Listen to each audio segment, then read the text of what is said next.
Wondering why there was a problem. Okay, there we go. Easy peasy. Order filled.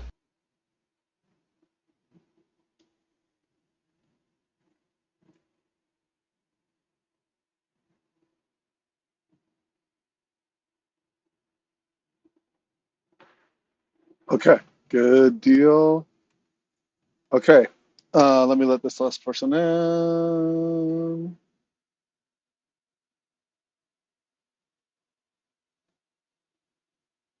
Okay, good morning. This is Simon with Trade and Perform Coaching. So I want to go through something from yesterday, and I'm so thankful for Bill. You know, one of the advantages is that we all sit there and dig for extra edge to make things work. And yesterday I was complaining because I said I hadn't seen this happen before, meaning when we got this massive price drop right over here, I had said, well, I haven't seen this before. So Bill goes, Simon, can you please send me? He didn't even say I was wrong, which I really appreciate because he knows I respond to that like a brick. Hold on a second. Bill, you sent me another message. 1 second. Pertinent to ID 107. Okay, well, Bill, we'll look at it later. Maybe I'm just plugging it into the wrong one or it's plugged into the wrong one, but for some reason it's not adjusting. We'll figure it out. So if I go to the conversation with Bill, so I don't have to pull this up again. This is okay. So this is I think that is 615. 615. Okay, so on this day you will see a couple things. The price opened below zero, but puts and calls open below zero. Again, the cross is easier for me, and you'll see two things, right? You'll see if a couple things when price crosses that zero line, you'll see that it can get a big positive effect. But the other piece you'll see is it can rotate down. So two things that come from this. First of all, you are looking for longs, higher lows, supernova, stuff like that when we're in this position. The next picture will show us a lot more, right? But this one, if you had simply waited and taken your longs over the 100, you caught this move to the upside and you avoided any loss to the downside over here late in the afternoon. Okay, but the one that was more interesting to me was this picture here, because this picture price started below zero, right? We obviously opened, we rallied, calls above puts, everything the way we'd want to be long. So this looks a lot like yesterday, right? So this was, oh wait, that was July. That was yesterday. Why am I missing? Did I just print the July 9th accidentally? Can you, 526? Let me go back to 526. Hold on a second here. Sorry, guys. 526.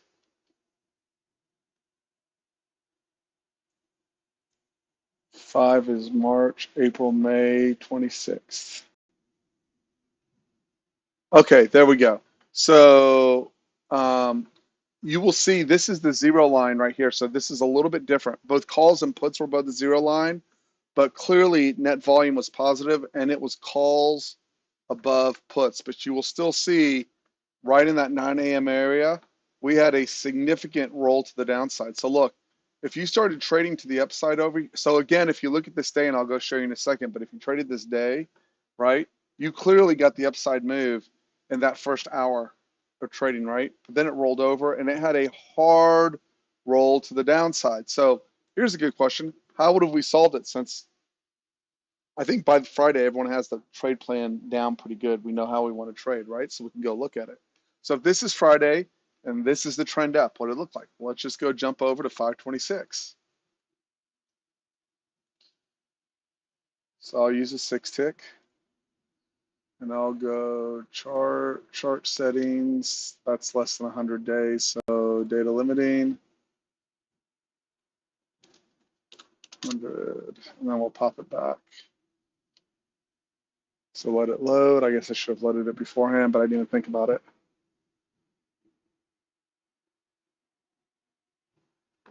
By the way, it is Friday. I don't think this is the third Friday. This is second Friday. So it's just generally weekly OPEX. is all it is. That is correct. So next Friday is options expiration on the 17th. Chase, you want to mark that down, by the way? Every third Friday is options expiration.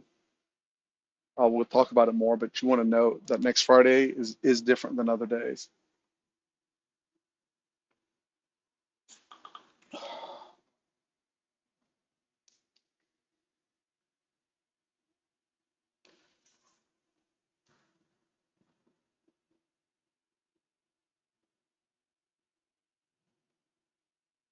So obviously every Friday is weekly expiration, right? But OPEX is always the big OPEX is always the third Friday, and it can sometimes it just is equities, sometimes it's equities and commodities, and sometimes it's equities, commodities, and bonds. That's triple witching.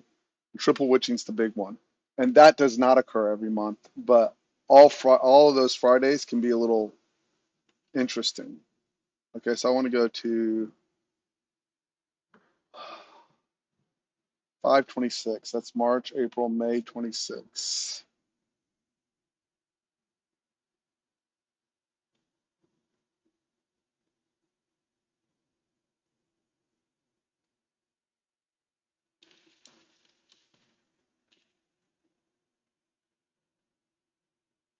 Okay, so here we are, right? So we get to the open, and the first thing I'm going to say here, look at the picture. I'm going to look and I'm going to say, hey, net volume is positive right out of the gate, right? We're opening up below we're opening up below the 200. We're below the 200 and we're below the 100 at the open. Okay. So look how so contradiction, right? So what have I said? So first of all, the first 10 minutes are always challenging, right? So you always want to work the problem backwards, right? So the first thing you want to do is go and say, well, what if I had no idea? First of all, we don't know where the GEX levels are and the gamma levels are, but we know where Globex low is, and we know the break and the trap of Globex low. So this is how I do it. It may not be the right way to do it. The first thing I do when I look at a chart, especially if I had a hard day, is how did it trade? So out of the open, I go yellow dot, yellow dot, yellow dot stuff by green bar down, stop, white bar down, green bar up, got stopped. Green bar up, got stopped. And green bar up, got stopped. White bar down, you had a scamper. Green bar down, got paid. Green bar up, got stopped. Okay, so when I look at that for that day, right, whatever that was a Tuesday, right? The first thing I'm going to say is, hey, okay, so Joyce, this is where you have a little bit of challenge, so I'm going to see if I can help you.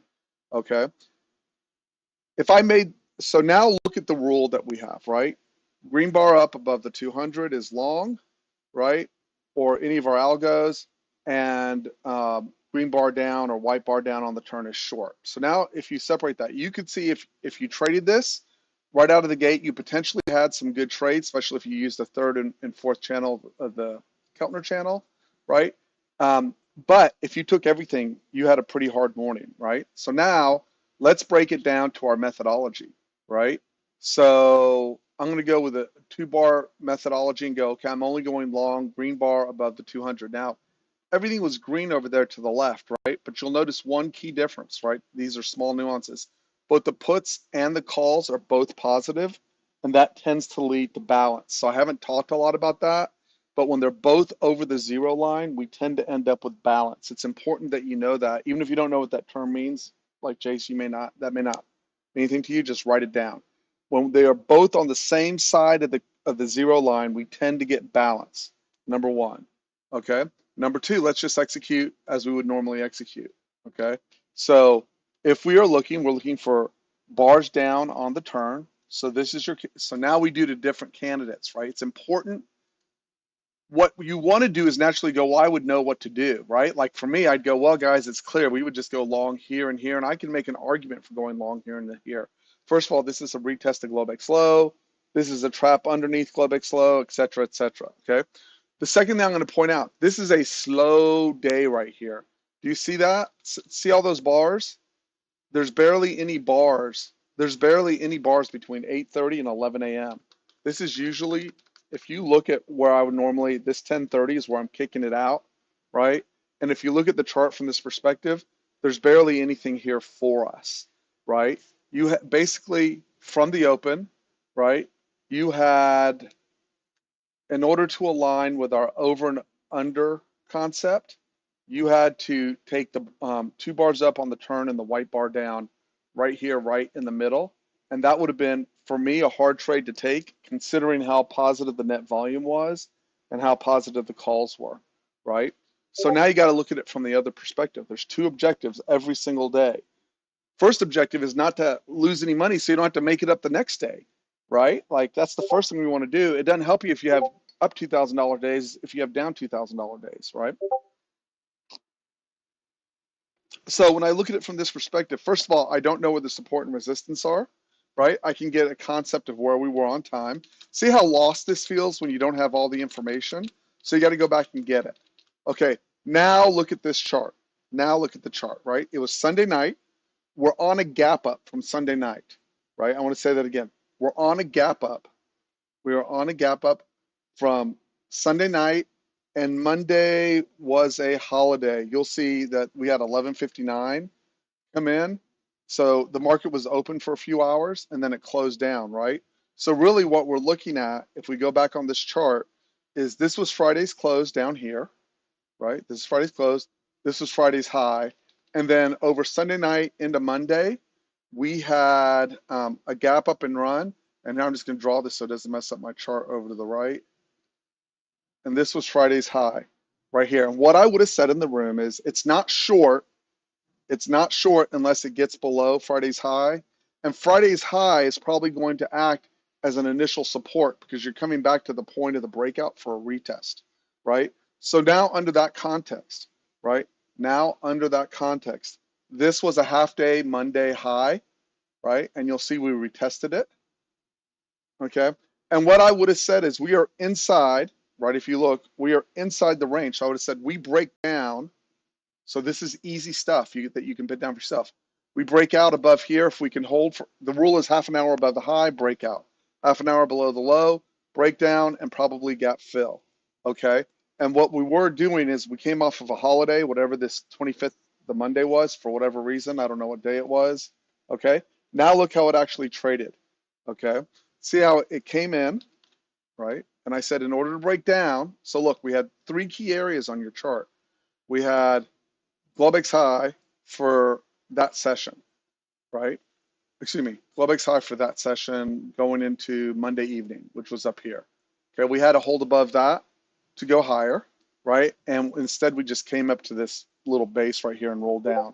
At the open, we came in, we opened up at 8:30 and we tested Globex low. Immediate response of buyers with the yellow dot up, came up to the 200, rejected, right? Held the higher low. Remember I said if you're going to take a long with those dots, the ones that are higher lows are better trades, special. So people are getting confused on this. I want to slow down. It is easier if you will trade with the 100, especially if you have a hard time making good decisions. You will still have some days that are difficult, but like yesterday, okay, so I want to tell you the 2 things that happened, right? And you can say, well, that mattered, it didn't matter. Right when that massive rollover started yesterday, my daughters walked in. They were fighting. The crying and the fighting was over. Okay, we have a ton of sofas in my house. Like there's enough seating for an airport lounge. Okay.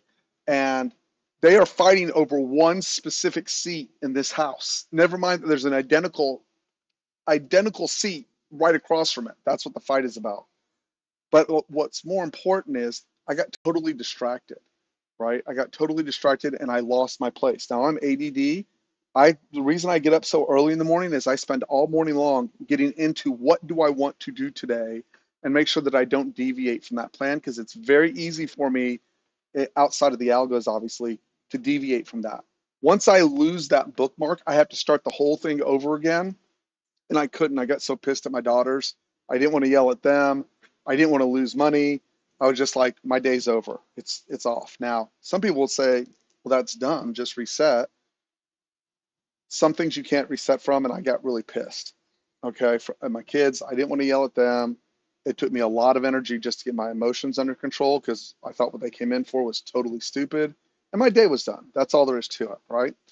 So when you come in on this day, right, this is the problem with back testing. You can go look at it. The first thing I would say is this is not a bear market, right? We're gapping up. We're above the prior day's high. We're retracing that move, but we're not below the move that they did. And so how am I going to trade it? Just like today, how am I going to trade today, right? So there's a couple of things I can do. We have trade plans within trade plans. If you followed, right? If you followed green bar up or algo up over the 100, this is what you had. This is how you break it down. If I do it this way, this is what I would have done. Okay, so you do this. You go. If I follow that plan, this is my short right here that lined up, right? White bar down underneath the 200. Green bar down underneath the 200, white bar down, and white bar down. That was all scalable. It was all against what I would have thought the market would have done. Okay. If I'm looking for the long, this is how that panned out. Nothing. Why? Because I didn't get a single trigger. Well, I take it back. I took a stop actually. That's a stop, right? Because it's green bar up. So if I went long on my plan, right here, I'm down one stop. If I went short on my plan, I have one. Maybe I took a profit, maybe I didn't. Again, this is completely against the grain, so odds are I didn't take it. I didn't take it. I didn't take it, odds are, right? And besides, I didn't take anything. I probably didn't take any of this anyways because it's all over New York lunch, okay? So I probably ended up over here with a nothing burger, okay? Now, if I went with my trade plan, I look at it and I say, calls over puts, right? Calls over puts, puts over zero, calls over zero, net volume positive. This is what my trade plan would allow me to do. Not here, because I don't want to buy the low, but yellow dot up at a higher low, right? Yellow dot up, I don't take it, New York lunch. And that would have been my trade right there. And maybe I took this. Maybe, possibly, but I doubt it. Okay? Maybe, possibly, I doubt it. But the more important picture here, so if you looked at that day, first of all, it's already a frustrating day because we had wide range with very few clear entries to line up. So this is why I want to go to Joyce's point to set this up. If I'm going to rely on this, right? The reason I'm relying on this, let me go back to it so everyone understands. When I get that cross, right here, let me find a day where it crosses. Here, when we cross like this, right? When we cross like this, right? And it goes puts over calls, and I get the under zero, and I get it under the 100, right? So if I look at this chart, I would say Wednesday, the very next day, should have been a good day for me to the short side. Also, it's important to realize this right here, whatever this was clearly support, right? This was, I'm going to say it again, was clearly support. I got to reiterate this. You can have net volume negative. You can have puts above zero and calls below zero and still have a substantial rally back to the upside. It does not automatically mean that it goes down, okay? So now let's go to the next day. But the important piece here is I would have seen the cross and I would have seen the expansion in volume and I would have said, I'm looking for shorts, right? Now let's go see how that manifested itself the next day during our trading time. This is how, when I go through to figure out my trade plan so I can tolerate 26, 27. So this is that Wednesday. Here's the open.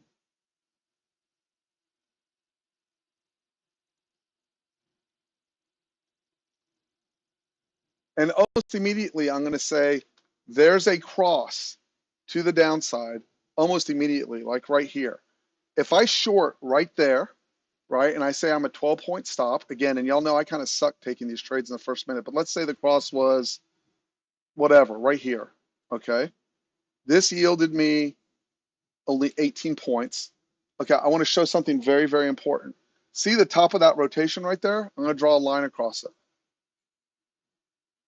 Okay, I'm going to make it big and wide. It happens over and over again, and it's a good opportunity for me to show this to you. If we do not close with an orthodox close above and a point of control above, which you'll get if you have the orthodox close, that is the resistance or the breakout point. I'm pretty sure as soon as you get over that, it goes. There's one. Let's see if it does it again. No, they tried it 2 times and it failed. But if it gets over like this, okay, you'll see a lot during, that was Asia where it held, but if it gets out over like this, you will see a lot of times, especially if this comes like down here near the low, like it did the other day, you will see this, okay? So a couple of important things, okay? When you look at the 100, you would go, but Simon, right? You would go, but Simon, we're over the 100 there. And I would say, I agree, but we're not above this. So now look at the ones that would qualify as a short, okay? If you entered here, you got 18 points, you just missed your 20. And if you left your stop at break even, let's say I assume the worst entry here. Let's say I took this white bar down, 12 points of stop. My stop is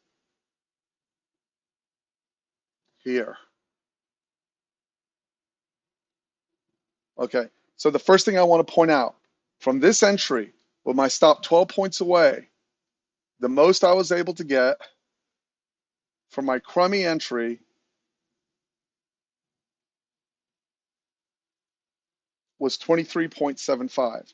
Again, my observation has been on those crosses, the cross, 20, 50, or 100, depending on condition, circumstance, and I don't remember what was going on here, so I don't know if we're positive gamma, where support is, all that other stuff, right? Next, and importantly, okay, next and importantly. So with that assumption, if I only went with white bars down underneath the 100, these are my trades. And in the AM, because that's how I'm going to quit by New York lunch. Okay, so I'm short here. I probably get stopped here if I'm scalping, right? It didn't go anywhere. I'm short here, got paid, especially if I left my stop behind here by, let's say even a 10-point stop should survive that, or 8, right? Short, short, short. Even if you took the stop over here and you didn't get in over here, you would have been stopped, short, short, short. You should have had enough by 11 o'clock to have made money. Next, if you went with the, well, as long as we don't close above and everything's negative, you went short and stopped, short, short, short. And if you traded in the afternoon, you got stopped into that short. But if you took it late in the afternoon, you are right. The point is that it lined up the way I want to think. Now I'm going to go back to this, right? Someone in the room could have gone, that's Globex low, right? This is a test to Globex low. Right here, they failed to take out the first hour. I'm taking the yellow bar. Did it work? It did. I wouldn't have taken it, right? Next, you could go, this is a trap on first hour low. White bar. If you took it, did it make money? Yes. Would I take it? No, I'm not going to trade against that, right? Then you could have said, well, this is a green bar at a higher low. I'm going to take that, right? Did it work? Yes. Would have I taken it? No. A, it's New York lunch, right? And then they rallied up into New York lunch. And again, when we are a trend down, what this is, usually the New York rally trade will get faded. It got faded. They took out the low, trapped it, and rallied it all the way back up to 76.06. The way I would have traded this day is hopefully I would have been short here with a 12-point stop, right? And then hopefully I would have had the patience to write it down here and gotten my 20 points. Don't know if I would have or not, right? I'd like to say I would. But even without that, I probably would have taken, actually, because I would have been aggressive, probably a stop, stop, paid, paid, paid, paid, and paid, okay? And I ended up with an okay day, not a grand slam day, okay? Or I just rode this position and said, unless it stops me, which I would really hope I did, unless it stops me, my target's 20, and I would have gotten it and stopped on balance, or closed it out. So I said, that's half a day. I got my 20 day is done, okay? But my point is, if I'm going to trade with alignment with this, right, I'm not going to try to be a magician in my head and figure everything out. Now, inevitably, because I have so much experience, I'll go, oh, that's a long, like if that's a GEX level, I'll go, I know it's negative, but we stretched to target and I'm looking for my high or low, right? And maybe I would have taken this right over here, right? I said, we have a higher low, yellow dot up over the 200, and that's my long. But that would have been the first place I would have wanted to take a long. So Joyce, there's two things that are important that are going on. If I lose my place, so you've gone on tilt before, right? If I lose my place in the market, I want to stop trading. We've opened. I'm so sorry. I'll be quiet now. Guys, if I'm yapping like that, just shut me up. Where is this thing? I'll continue that conversation later for those who want it. Refresh.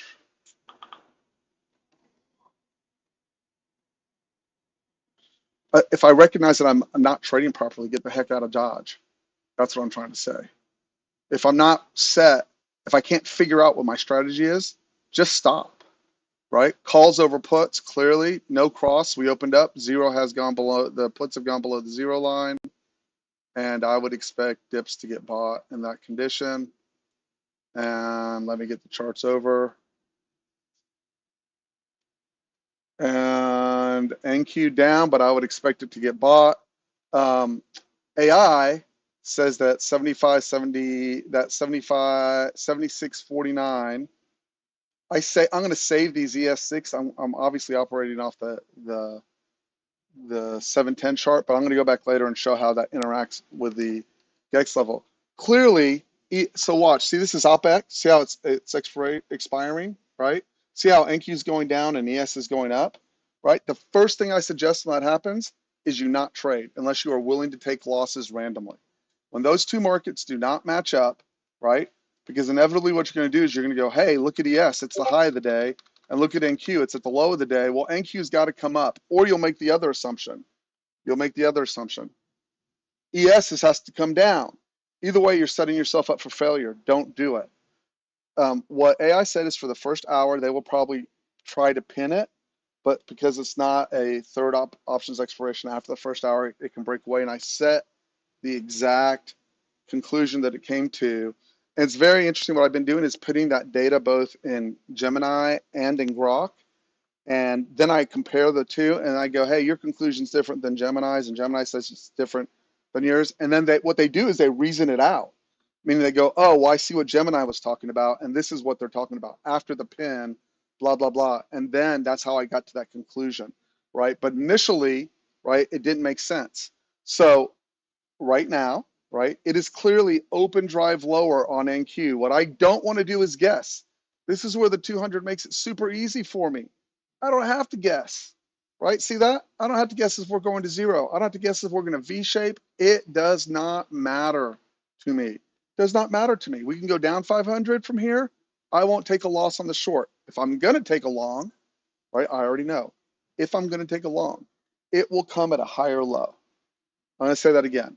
If I'm going to take a long, it will come at a higher low. Why?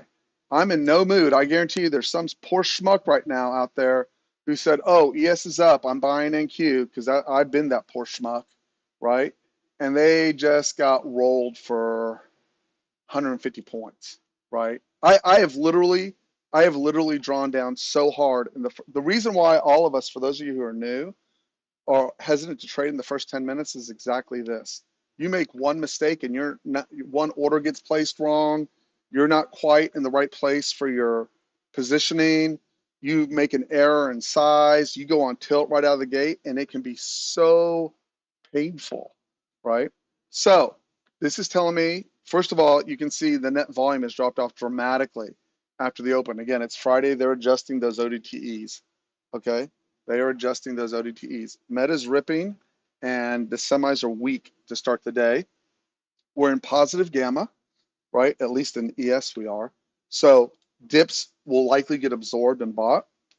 And you know where the support levels are, right? So this is the call wall. What we have done in ES is we have looked above yesterday's high, right? We came to a prior day's high. And as you note, if you look in there, 7606 was noted as resistance, hit 7606, and now we're trapped back in underneath 7594. NQ's under the 100.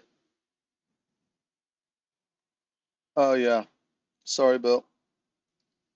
1 hour.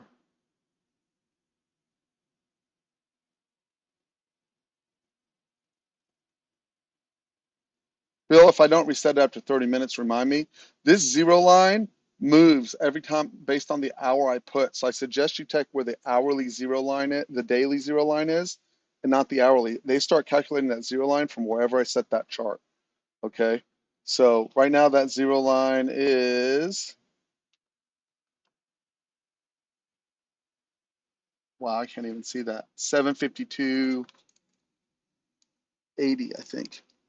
Okay. What does that say, Lord? 752.18. Okay. So again, it's Friday. I want to reiterate one thing I've really learned from testing all these algos. Friday is the worst day of the week for the algos. I'm going to say that again. Friday is the worst day of the week for the algos. It has the lowest return to risk. Okay, there's a few really good Fridays. Most of them suck. Okay, most of them suck. I am very relaxed coming into today. We had great opportunities Monday, Tuesday, Wednesday, Thursday. Right now, whether we took advantage of them or not doesn't change the fact that there was great opportunities Monday, Tuesday, Thursday, Wednesday. Right? Do not wreck a good week on Friday.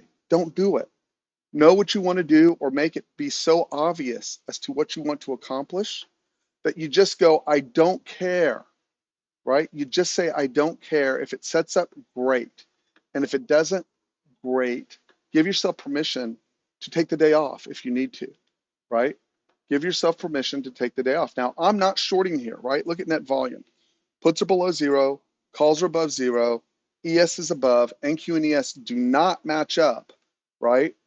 Net volume is positive, semis are a little bit weak, and I do not want to short. I do not like what I see.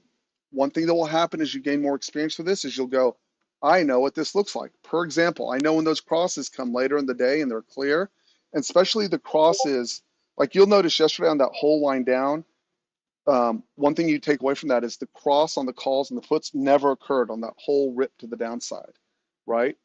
You will notice that the one thing I'm absolutely convicted on is if that crosses, I will short, especially when it's very, very big red or very, very big green, and then we cross.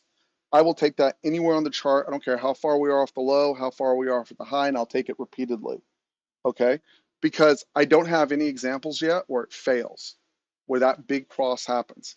The second one is if the calls are above the puts, right? Once I see a rhythm to the market, right? If the calls are above the puts and the puts are below zero and the calls are above zero, my general assumption is that the algos up will work overall. Maybe not one for one or as strongly as when we get the cross, right?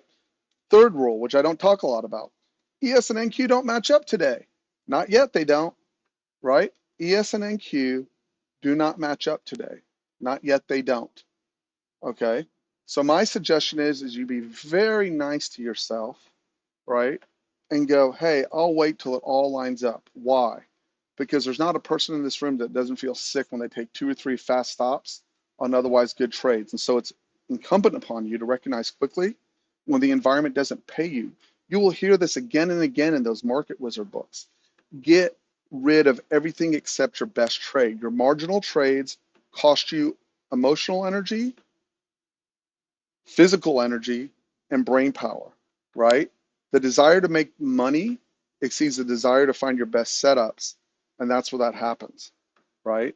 And as you can see this morning, anyone who thought NQ was bearish, right? You go, oh, that's an impulse down on NQ. It's all over, right? It's an impulse move. Short, probably stop. Short, probably stop. No entry. Short, probably stop. Short, probably stop. No extension, right? On the other hand, anyone who went long out of the gate, right? Trying to catch the immediate rip. Yellow dots up, probably stopped, right? White bar up worked, right? Green bar up stopped, right? White bar up worked. Now, if you went long at the higher low, what do I need? 3 bars back. The green bar up worked, but it conflicted with that 100. You had to have been convicted, and I wasn't convicted. So when you are confused, Joyce, the best thing you've done in your trading is when you go, I'm confused, I'm not doing anything, okay?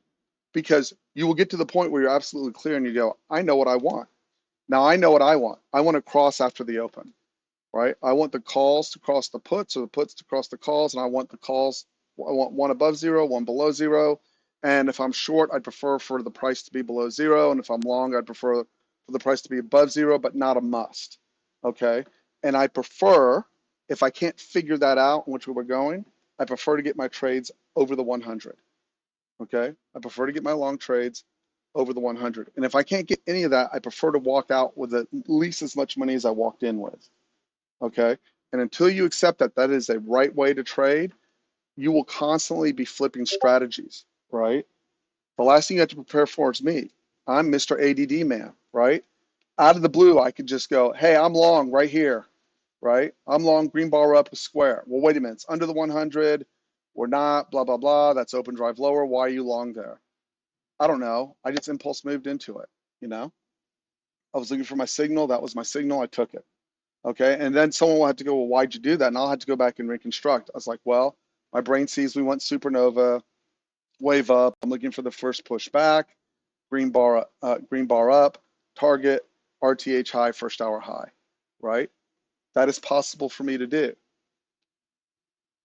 You've got to have written down, and I do have written down, if I took a trade, write down any strategy that's okay for you to execute. And when you're done with that trade, like you should not close a trade and have to re-enter a trade within 2 minutes, right? Go match the trade you took to the strategies that you've pre-approved for yourself, right? Go look at both of those pieces, okay, and make sure you're on process. If you're off process, here's what I find. When people get frustrated, okay, instead of stopping and taking the time, which it takes a lot longer, the reason why they don't, me included, is it takes a lot longer to get reset than you want it to. If you get upset, right, even if you're wrong, right, and you know you're wrong, try to stop doing the wrong thing when you know you're doing it. I'm going to say that again. Try to stop doing the wrong thing when you know you're doing the wrong thing. Try to stop, okay? Try to stop even when you know you're wrong. If you're an emotional person, you're going to find it almost impossible. You're going to find it almost impossible, okay? Almost impossible, which is why I stopped yesterday. And you can even go, when you're upset, I'm going to take my next trade on process, right? And you will find that you just can't, okay? So the best thing to do is to stop and actually go, am I in a good space to take my next trade? And if your next trade's off process, after you've done all that, just go home for a day. Doesn't matter. Damn, we do this every day of the week for the whole year, right? It will come around.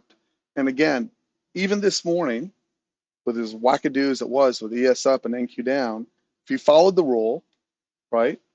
Al goes up above the 200, right?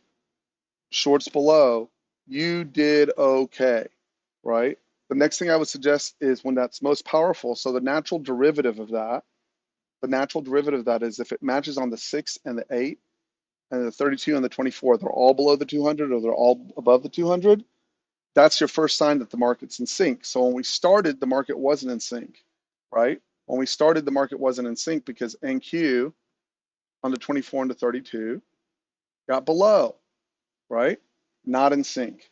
Once they both got above, that's the first sign that they are in sync. You want to see them in sync for the least amount of pushback on your trades, okay?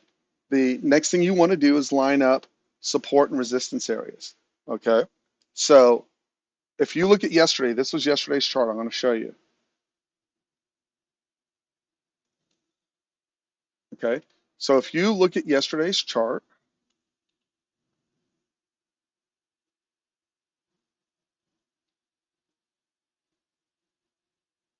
just go through this real quick since I didn't get my trade that I wanted this morning, okay? We opened up, pushed into the GEX level, rejected, came down to the next GEX level, blew it up, right? Came down, prior day's high, backside tested the GEX, came down, lower low, right? Came back in, trapped back above the GEX level, backside test the GEX level, green bar up above the 100, right? Trade to where? The next GEX level, attempted rejection. If you shorted that, you got stopped. Above, white bar stuffed. To the next GEX level, attempted stuff. They didn't do it. We were always in trend up. This was the call wall right there. You'll see we got the green bar down, roll back down, and almost at 3 a.m.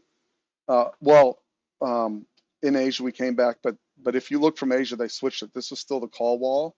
and then you would switch to today's, okay, which would be store. I hate how they do this. And then you would go to Asia last night, and you'll see from this short over here, they reset the GEX into the GEX the first time in Asia, up, reject, deeper into that. This is the top. There's two flip walls there. The blue one's the weaker one, right? Green bar up gave you scalps at 3 in the morning. Finally, the lift where back to this morning, into the call wall, rejection out of the call wall. Now we're over the call wall. So this is over this call wall, we could break out, but we could really break out over 7606. Okay. So I think that was a hard open because NQ and ES did not match up. If you just traded ES this morning and you took the green bar with the pink dot up, you obviously did okay. And I didn't do that because ES and NQ did not match. And I've got to question whether that is correct. But until I find data that tells me otherwise, that is correct. Okay, I don't have a better way of saying that. That is correct until I find data that says otherwise for me, because I've just had too many bad days where I try to trade them when they're separate and I get my butt completely kicked. It's not any fun. And best case scenario is I draw down a lot and I have to spend all day into Friday afternoon scalping the daylights out of the thing to get back to flat. And the only problem with that is that I found out in the room is I assumed everyone can do that and most people can't do that. And then I think people end up a little bit sore or frustrated that I go, hey, I'm finally up on the day, I'm done. And they're like, yeah, I'm still down at my low of the day, right? And why did I do that? Because I can actually scalp the crap out of this because I've learned how to do that. And I'm trying to actually unlearn how to do that because the bigger swings are more important to me. This 7606, 7608 is pretty important. And now I want to go back to this real quick. Okay. If you read what AI posted for me this morning, so I'm learning whether I can trust AI or not, right? So look what it says. Bottom line, you're at a decision point right under the call wall, so I didn't know where I was trading. I had to update it, right? 75.45 level from SPY data is actually more important today's intraday action than the 75.94. Well, because the heavy delta concentration there, the gamma flipped, 75.36 remains your ultimate line in the sand. Okay, so it says clean break below 75.75, okay, which you will notice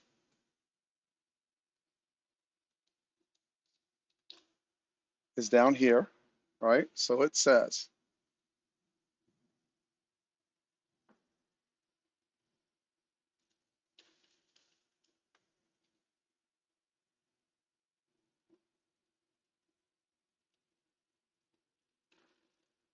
clean break above, clean break below 75, 75 cautious, reduce size, watch 75.45, okay?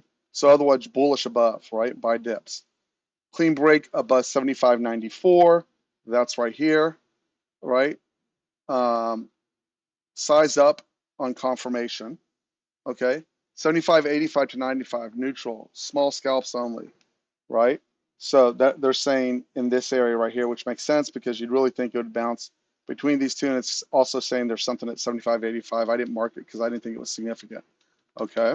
So if it looks here, then it goes through a little bit different trading scenarios. One, bullish scenario above 75.94. Clean break and hold above 75.94, especially with volume or strong delta. Target 76.06 to 76.19 quickly. We got that. It hasn't quite hit 7606, but it's on its way, okay? Because net GEX is near zero, once you clear the call wall, the move can extend further and faster than normal. Execution, look for your green, white bar breakout plus market tide confirmation. This is where you can size up. I didn't size up. I'm just sitting here watching the world go by. Number two, most probable early session range. Price is likely to oscillate around the 75.90 area, okay? While the 75.94 magnet and the heavy DEX at 75.45 figure it out, okay? Expect choppy action and false breaks early. Execution, stick to smaller phase one scalps. Don't worry about phase one, okay? Three, bearish. First warning, loss of 75.75 to 75.80 area, okay? With your indicators confirming, flip bias and look for shorts or stay flat. tactical rules. Above 75.94, bullish. 75.75 to 94, neutral. 75.75 caution. Watch 75.45 closely. Below 75.36, gamma flip, bearish acceleration to the downside. Now you have the picture, right? So it is hard, or it takes time to read this and go, how do I translate that over to this? Additionally, I'm not doing NQ every day. It takes me almost an hour and a half to get all that lined up and ask the questions and understand what it's trying to tell me about ES. So I haven't delved into this on NQ yet. Okay. What kept me from being mega bearish on NQ? Okay. It is rare to get NQ to roll, especially considering it's the market leader, without ES also being bearish. It can happen. I've seen it happen. You can probably count the times that has happened over a 30-year career on your fingers and toes. It hasn't happened a lot. Okay. So it doesn't match up, right? I don't get mad that I go, oh, I should have gone long, all these green bars up over the 200. I went, it doesn't match. I ain't doing it, right? I'm going to say that again. It doesn't match. I ain't doing it. That's me, right? And now I'm sitting here hoping, going, well, I hope something sets up that I recognize, that I feel the confidence and the willingness to put on the brake, that put on this trade and take the loss if I'm wrong, right? And that's what I wanted to teach this morning. So I got to all of that at 8:59, and I started all of that at 5 in the morning to figure out what I'm doing today. Okay. This is not an easy game, not designed to be an easy game. It's by virtue made to look easy, but it's not easy. Okay. It's meant to look easy, but it's not easy. Man, they're just running meta.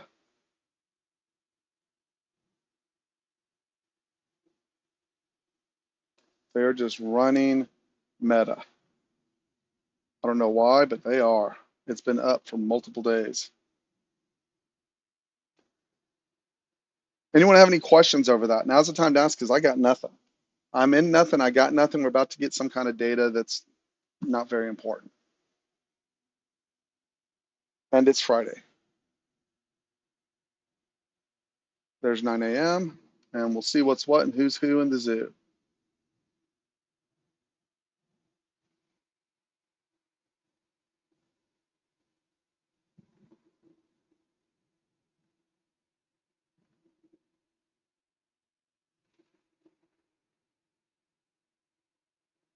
Order filled.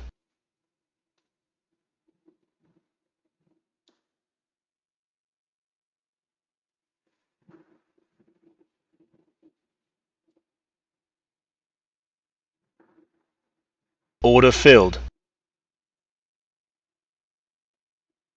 Green bar up, blue square underneath, yellow dot, and NQ is pretty choppy. And 7606 is the next level. There's not much room to that level, right? So not every day is a great day. That's all I can say. Just stay patient. Does anyone have anything to add, Bill, or anyone else that I should be looking for that I've missed here? Because I think the levels are getting pretty thorough. I think the understanding and the edge we gain with the options is getting pretty thorough. And yeah,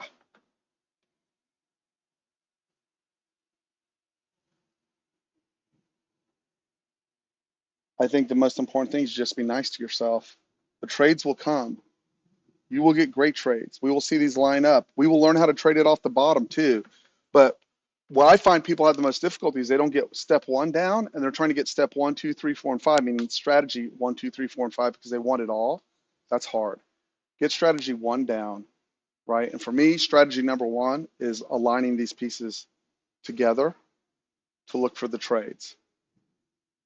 And the easiest way for me to do that is over the under the 100. I'm running that in sim today, by the way. Over here.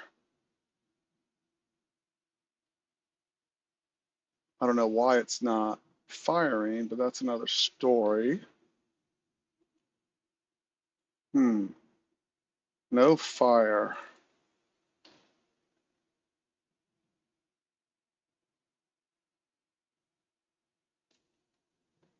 I don't understand. Oh, because I have it set to 905. Sorry. Here, let me do this. Well, it doesn't matter. It'll fire now anyways, but it would have fired long right here, obviously. So There you go. So after I see it fire today, I'm running it remotely, so I'm actually am long on only one and not multiple accounts, one account remotely. So I did get that, and you'll see also pre-market it would have taken this, and it would have taken a stop here. And you can see the RR is very important on that trade. I have mine set to 10, 20, 30 for the auto execution, right? 10, 20, 30 is how I finally concluded, and I'll have NQ done over the weekend. I have to make sure NQ is working with the Keltner channel or you will get stopped a lot.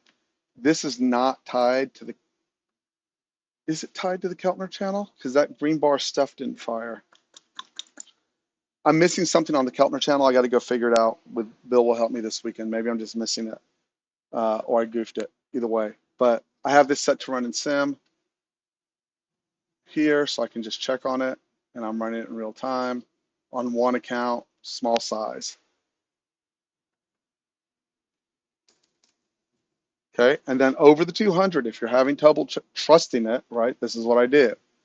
Green bar up, probably stop. Green bar up, paid. Green bar up depends on how tight you put your stop in. White bar up, paid. 32 tick, green bar up, paid. 24, 840, green bar up, clearly paid, right? And the shorts are obviously having difficulty from there. And we are into that 7606, and we'll see if they can push it. From what I read, the market makers will try to want to drag it back to 75.45. Now, how they accomplish that, you obviously have to be below 75.94 and set it up short to get it there. So remember, AI isn't a person. They're just taking all the data, you feed it, right? And then changing out from there. But clearly we're over the 200 across the board, right? And I'm just relaxed.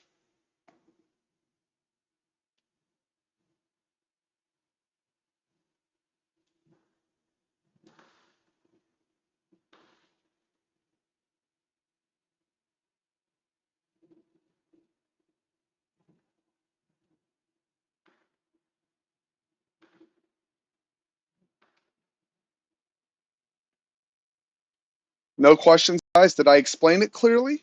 Did I do a good job of that at least? Does it help with y'all gaining some understanding on this?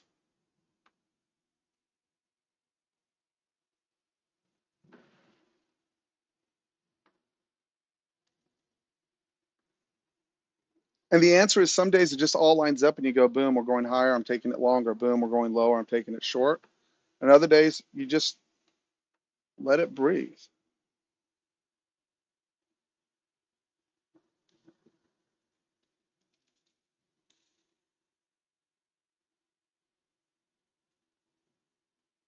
And maybe everyone turns me off. That's hilarious. That's all right.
Right.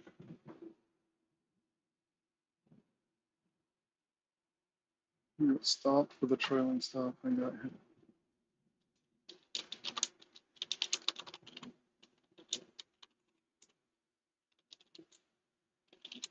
Stop filled. Order filled.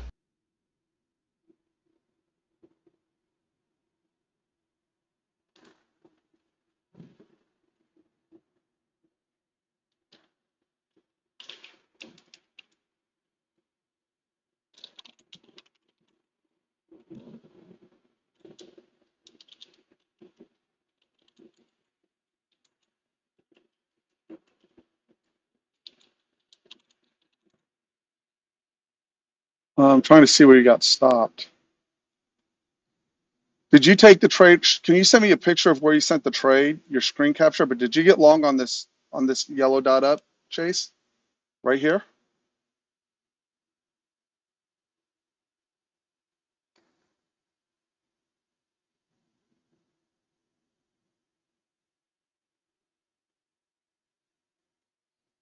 Okay, let's measure the bar.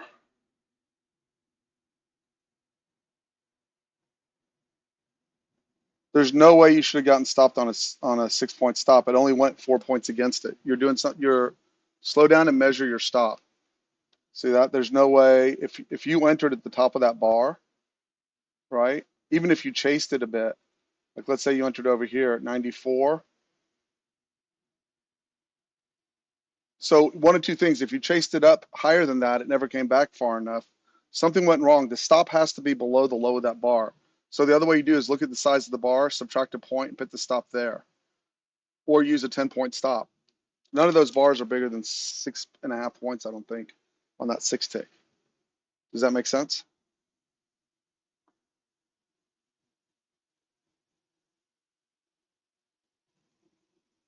Okay. So yeah, and that's why you're learning. It's normal. Ask anyone in the room. When you're brand new, that dome, that's the first thing you got to master.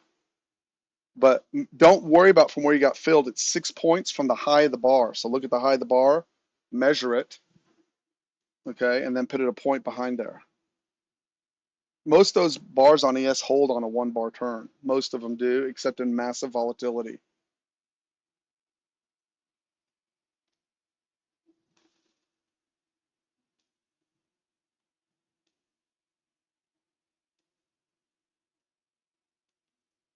And we'll talk later today, by the way.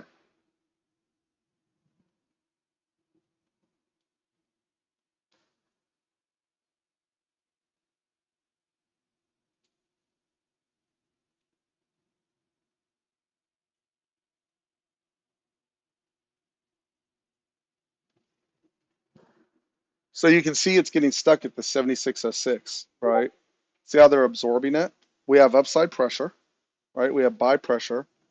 And you can see the only way you stop a market that's going up keep from going up is you absorb the pressure, right? So you know there's absorption there, and you can make the other assumption. If they get above there, they're going to have to flip and go long, right? They aren't necessarily shorting it there, they're selling it there.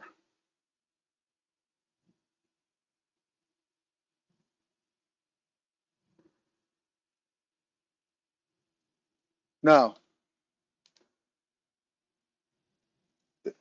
where did you go long? On this yellow bar, right? On this green bar right here with the yellow dot? This one right here? Send me a picture, grab a screenshot and show me where you entered. You can use this, type in snipping tool on your search toolbar. It'll come up. Every Microsoft Windows has it. That yellow dot bar right there, right? Yeah, there's no way you got stopped out on that if you put your stop behind the low of that bar where the red line is. So 75.90 or 75.89 would have been my choice in stops.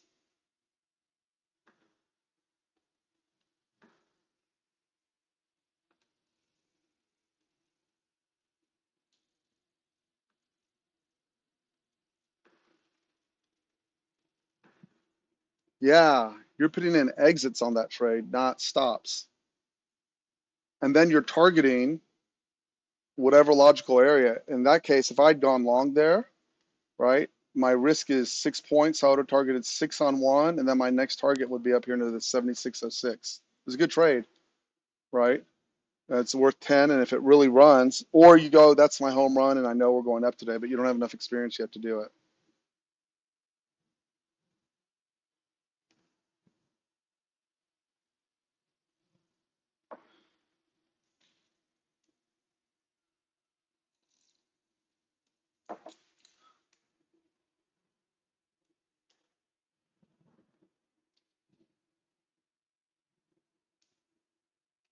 And choppity chop chop chop. Welcome to Friday. So I am very patient here.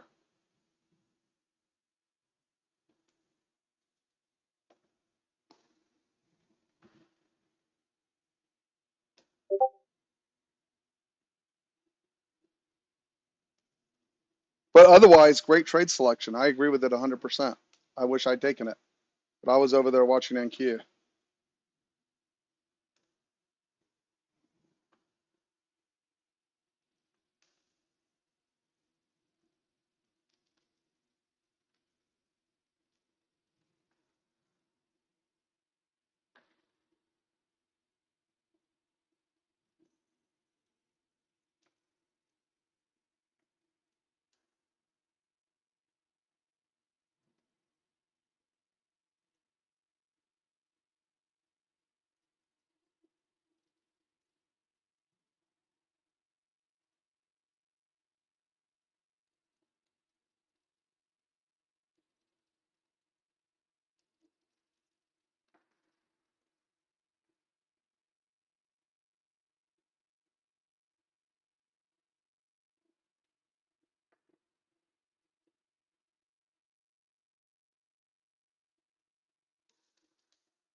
And below the 200, back into the 75.96. And I'm sure someone said boo somewhere in the world.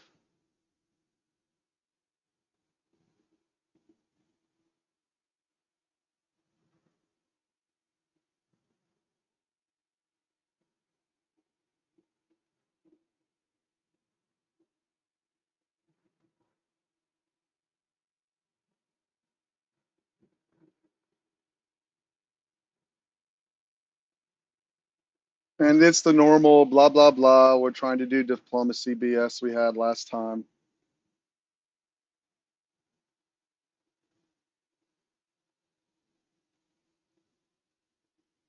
It's just nothing. Below the 200, so I'm not taking the yellow, the green bar with the yellow dot up for better or for worse. And it's chop, and I recognize that it's chop. The calls are shifting below the 0 line too, by the way.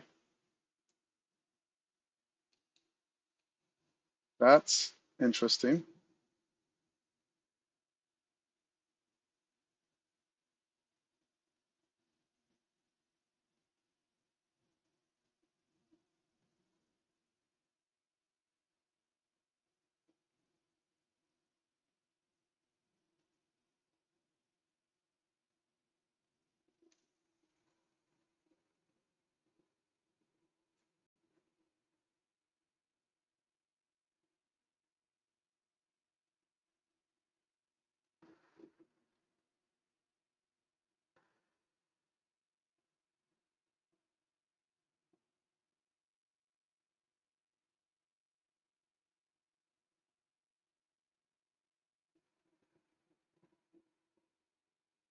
Order filled.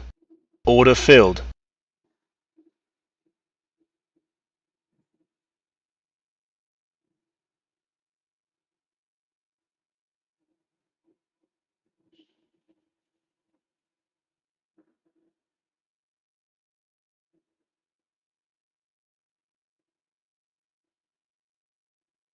Stop filled.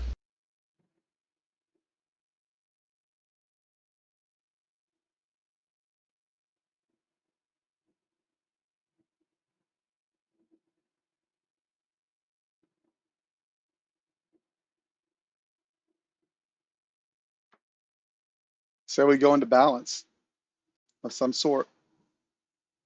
That's what I would say.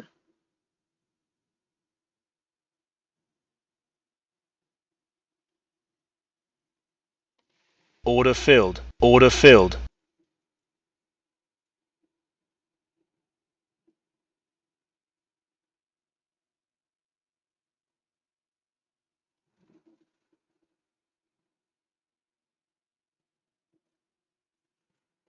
Order filled.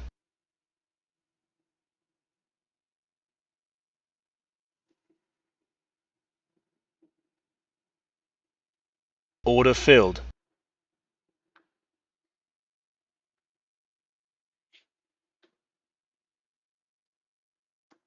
Back below the 200. That's a shift in character right there.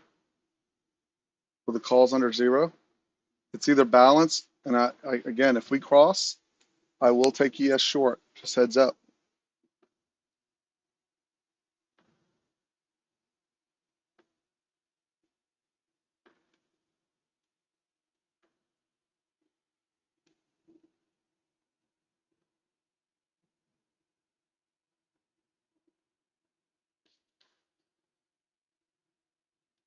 Thing is to remain relaxed.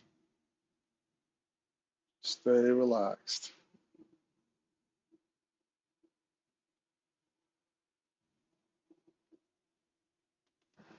Order filled.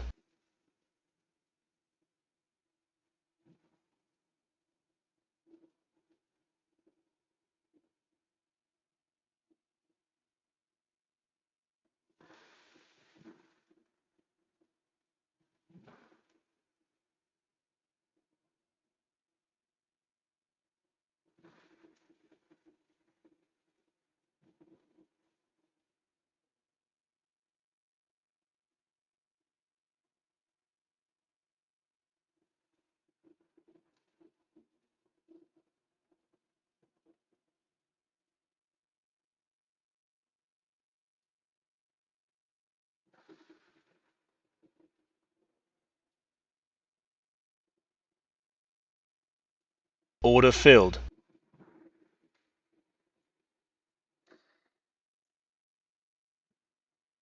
Chop, chop, chop. Especially in ES, we're just bouncing between those 2 points, 96 to 06. We have not broken down on ES. Let's go get NQ's look real quick so you can measure up.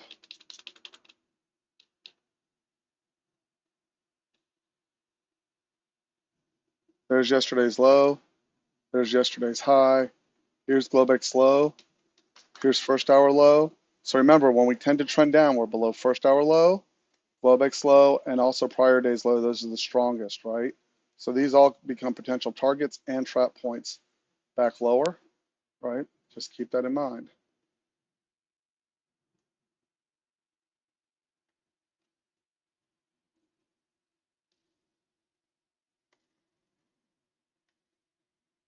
Again, NQ and ES do not match up. They do not match up. ES is up 7, NQ's down 70. Okay, so they're trading as independent markets today and makes it trickier, just FYI. There's the cross on ES, and as I said, I would take that with a 12-point stop. So, man, I hate to take it right after it slid like that, but that is what I am doing. As soon as I can get my order in. I was hoping it would lift just a notch.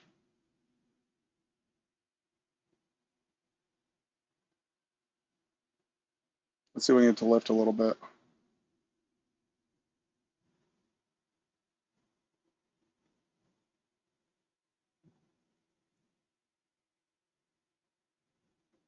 Order filled. 75.50, and I am putting a 10-point stop on that, so that's 05.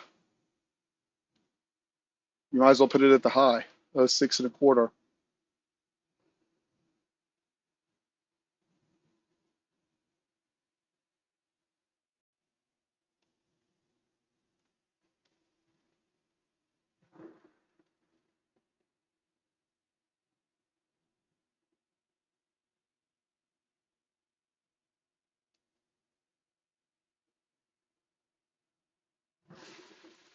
Order filled.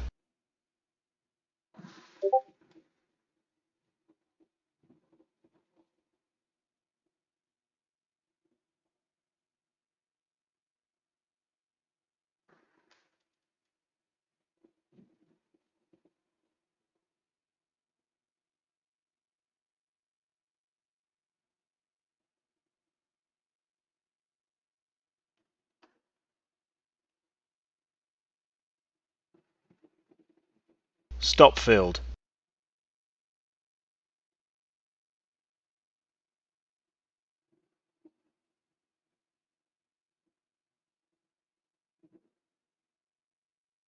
Again, if you ask me if I'm comfortable in this trade, pretty much hate it, but I'm committed to taking it.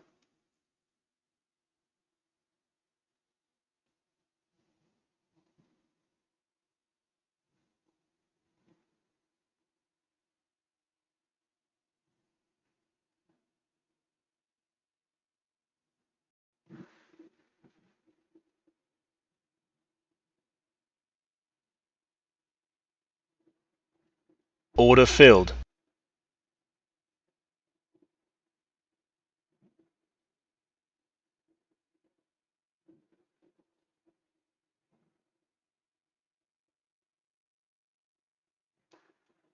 Order filled.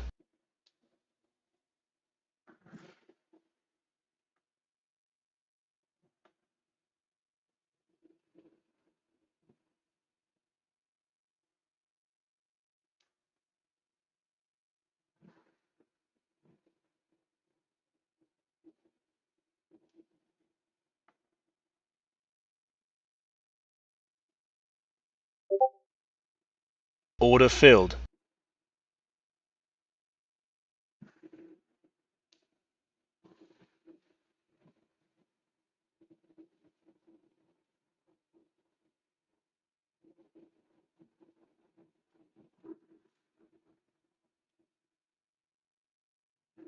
Order filled. Again, I am short. My first target is obviously 75, right? I'm trying to get 20 down. RTH low would be the other target on that at 90 if you want to take it earlier, but I'm looking for a break of the low. So the only issue with this is I am not below the 200, and that would be the only thing left to make it quote unquote perfect. Obviously, if you need to cover it, you can.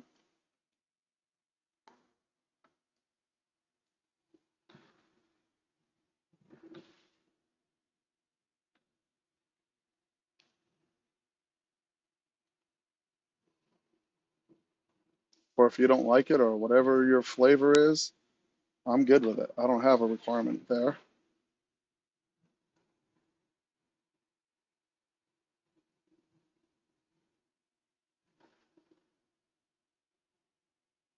Four minutes till 9:30, which will open up the IB trade on that.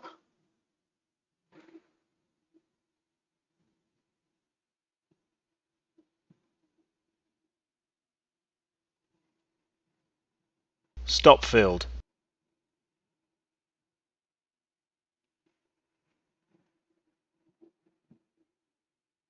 Order filled.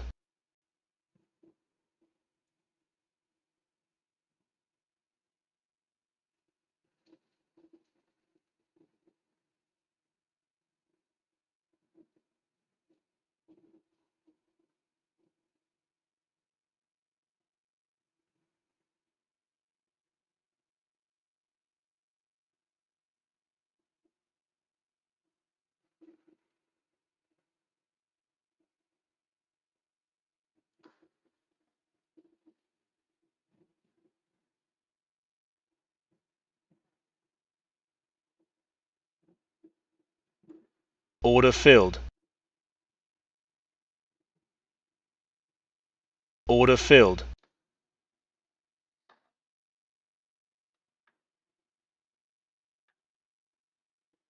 And we're going to compete against IB high and whatever news is coming across the tape, blah, blah, blah. So again, I will take the ding. If I take the ding, I take the ding. The only thing I'm going to note on that is I was not below the 200, but Yeah, and usually it goes the other way. Now that I think about it, we get below the 200, then the cross occurs, but I'll take it.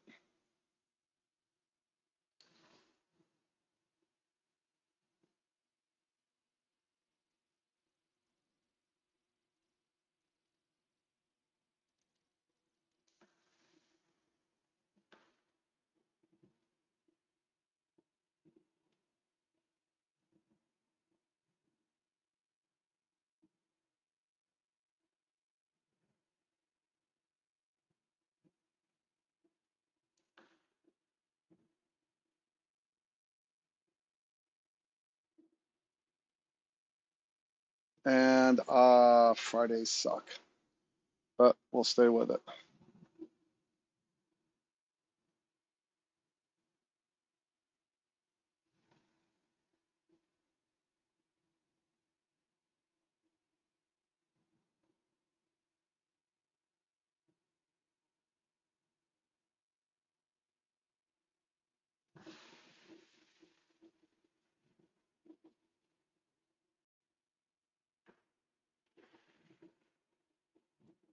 Back above the 200.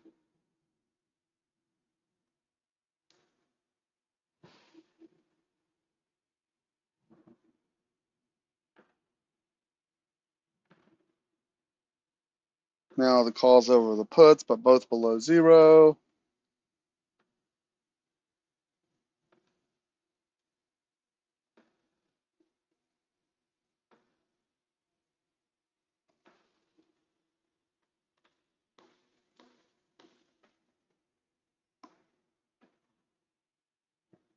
And I am still with this trade.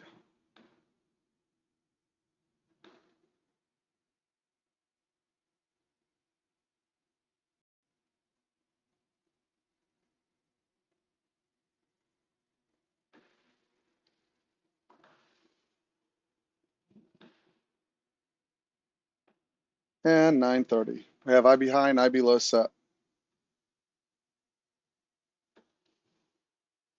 And we'll see where they take it.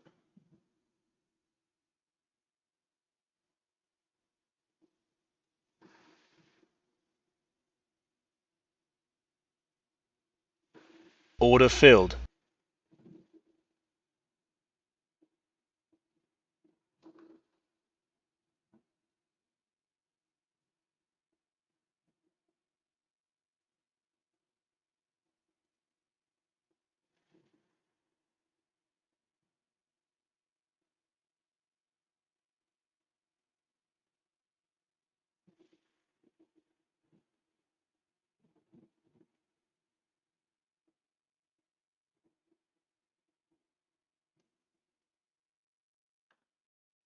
They cross back the other way, just FYI. I won't cover the trade. I'll just let it play out. It's below zero still.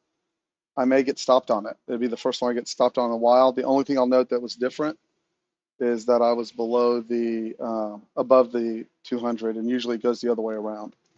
But again, not overly Order worried about filled. it.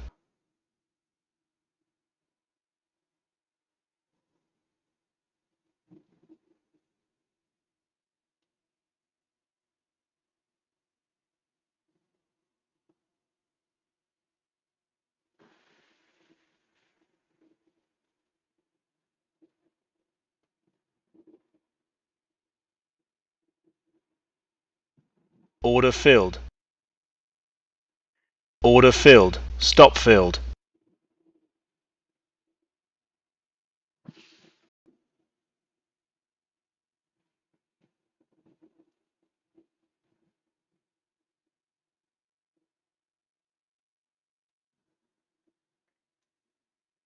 I do not have a trade plan if that uncrosses under zero, by the way. So I may be in trouble on this. And he is running now, so hard for me to tell.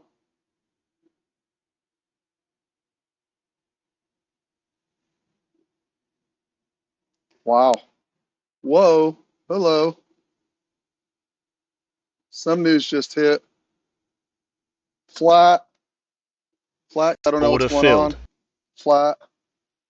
I just got that filled at 82. Wow. I have no idea. I'm regretting covering that. Holy shit. Anyone got it? Did anyone stay with it? I made a mistake in covering that. Anyone else? Wow.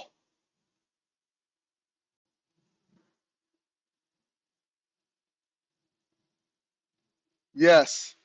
Did anyone get it? I got part of it. I covered it all too fast, but I got paid. Does anyone have anything? Hope you weren't long. Thank you, Lord, by the way, for paying me on that.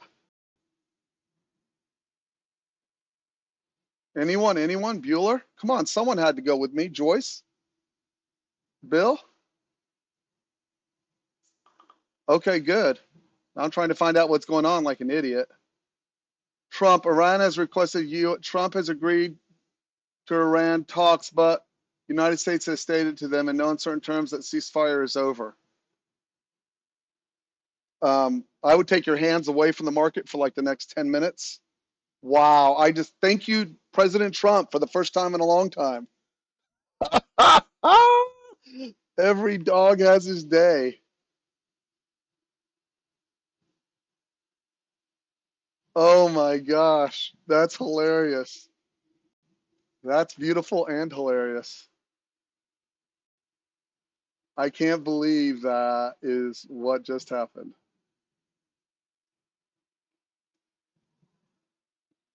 Hands off my chart for a minute there.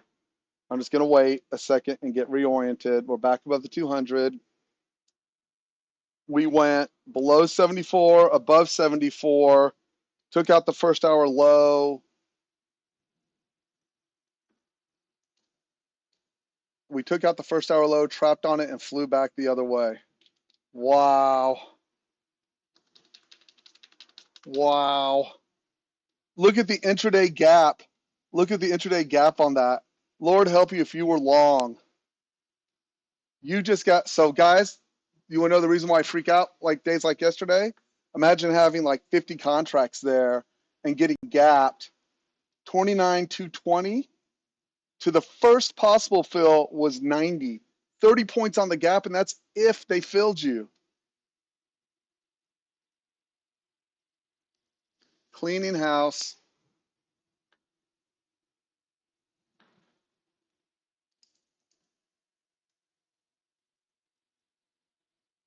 Woo! Thank you, thank you. I was ready to give up on this day.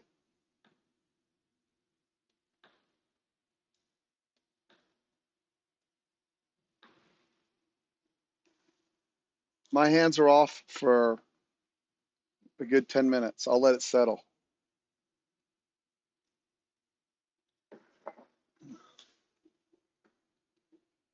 That is called luck.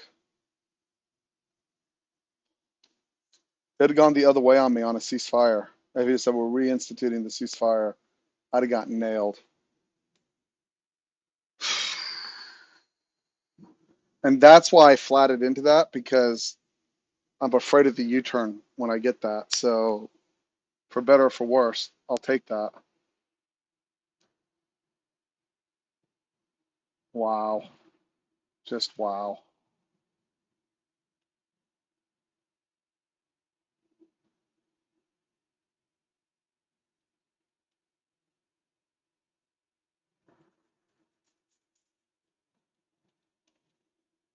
Well, that's a good day. I will now wait patiently and see how it settles out.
I'd say people are a little bit nervous today.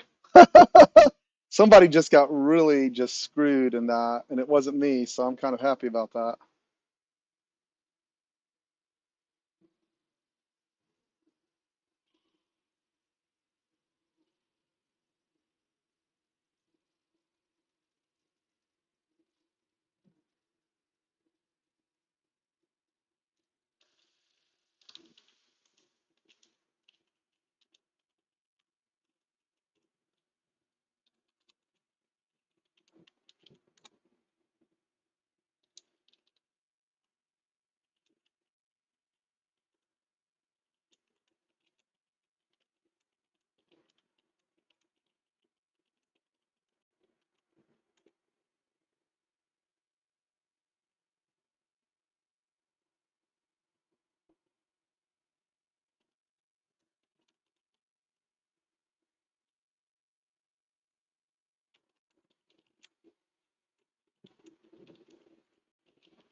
It's calls and puts underneath zero, net volume negative.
That was one of the craziest. That I thought yesterday was bad. That was crazier. I was over there looking for the flatten buttons. I was like, "Oh, get out of this thing!"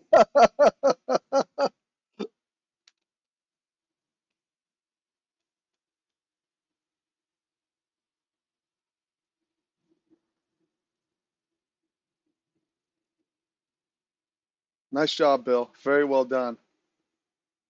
That's a good day for you. than anybody else.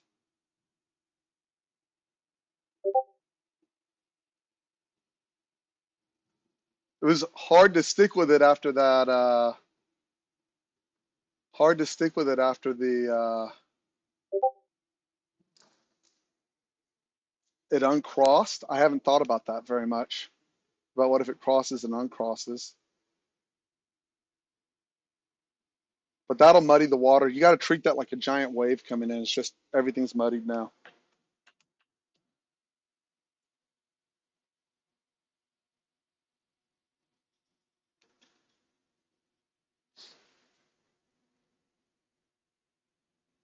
Interesting. Do you see how the 1 hour is, the 1 hours don't match here. Let me refresh this.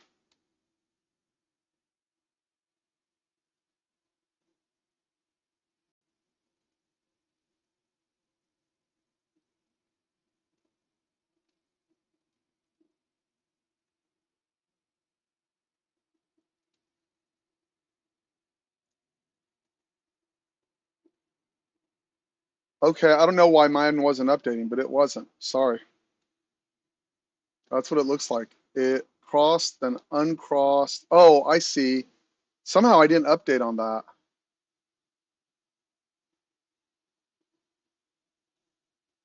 So, no idea. I'm happy to have been paid.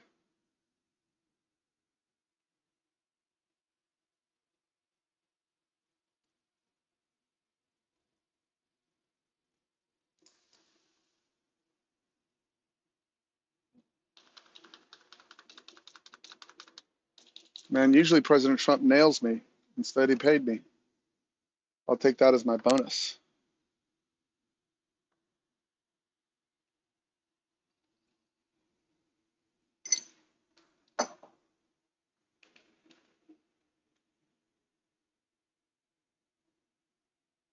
Green bar up over the 24. I'm still going to relax a couple of minutes and see how they shake this out.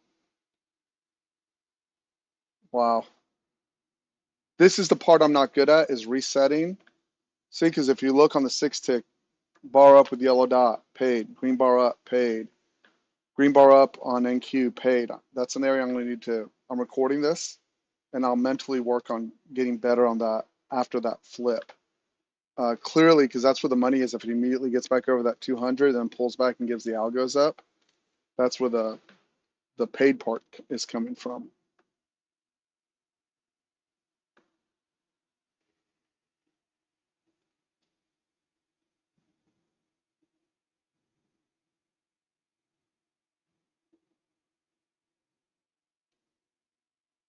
Green bar, white dot down out of the call wall there.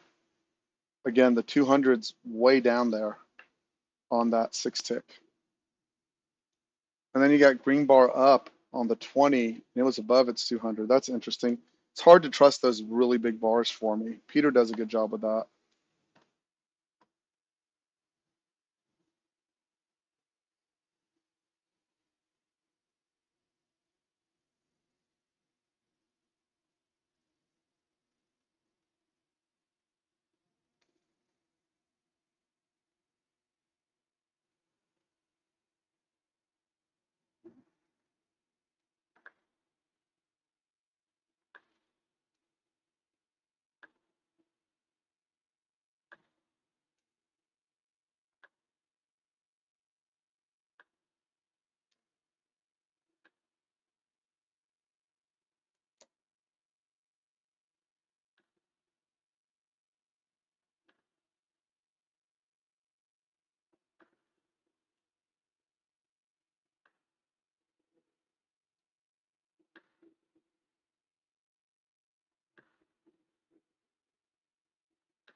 I thought overall we've done a pretty good job today. And the reason I say that is that was tough. I followed my plan. I followed my plan, so I'm going to review it. NQ and ES did not match up, do less. Could have done more, but I'm more concerned about over 100 days instead of 1 day. Number two, I shorted the cross and I didn't panic when it seemed to uncross itself, which it did. Just stayed with the trade, accepted the stop as the risk. I guess I got lucky on the cover, right? Although technically, had I not done anything, I should have gotten all my scales anyways, um, minus my break even.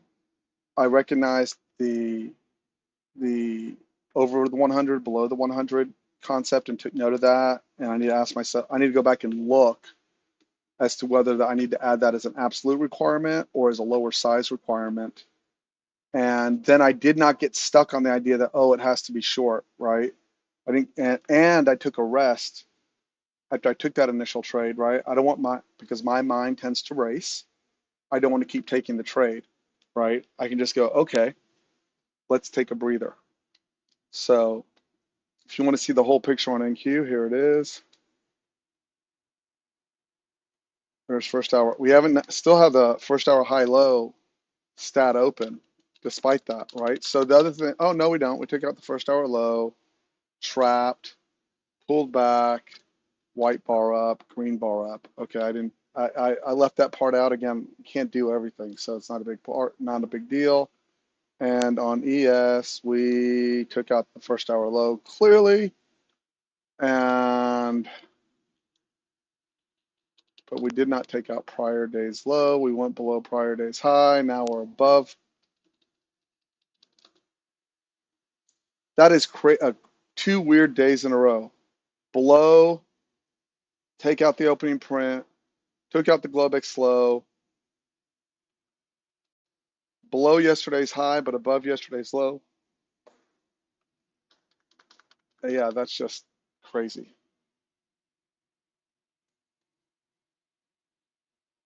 Hey, did I not lock my zone there? Did I erase it accidentally? Because we had a zone there. Let me scroll up. I think I messed that up. We did. I erased accidentally the 4650 to the 7545. We just missed it, but there's a zone there. I'll put it back in. 7545. I must not have locked it. Or did I take it out on purpose? I took it out on purpose because I thought if we held underneath the 69, we'd come to the 36. Okay, got it. There is a 45 there, just so you know, but I thought it was weak.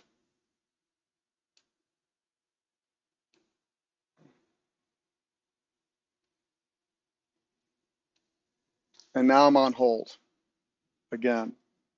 So we'll see what we do with London. And now we'll be shifting. Any options that should have been done on a weekly are probably done by now. So now it's just going to do whatever it does. Potential cross to the upside. If calls go back above zero here, I will look for longs on pullbacks. Okay. If.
Back under the 200 on the 24 tick and the 32 tick. I promise you, NQ is causing people problems today, especially those guys that like to get directional with it.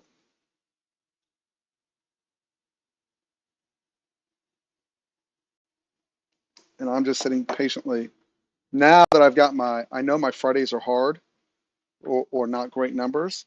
I'm probably going to, actually, I'm not probably, I'm reducing my trade size. I had a great trade, right? I don't have to knock it out of the park unless it gets uber clear to me, right?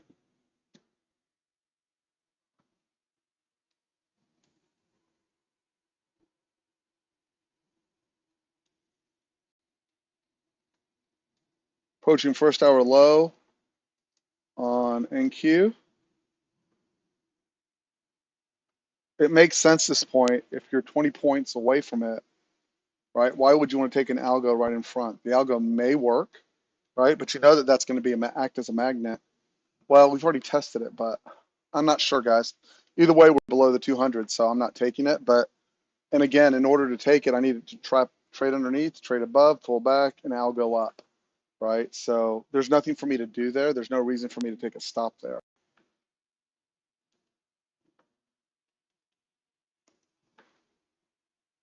And ES negative on the day now. I think if we take out that 69, you can see 36. If.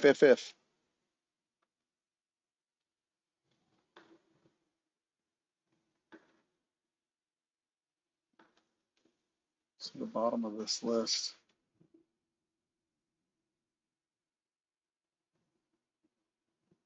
Look at the amount Meta has.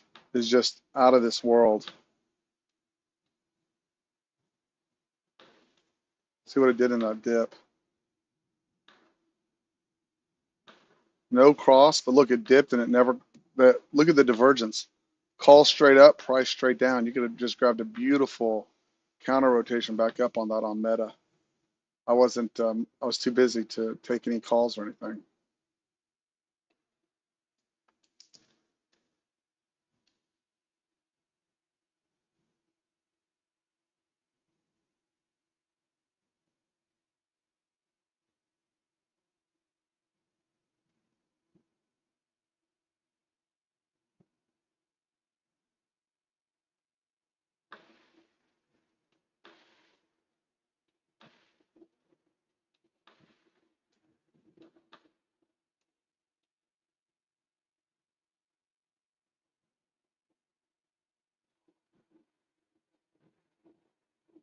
Order filled.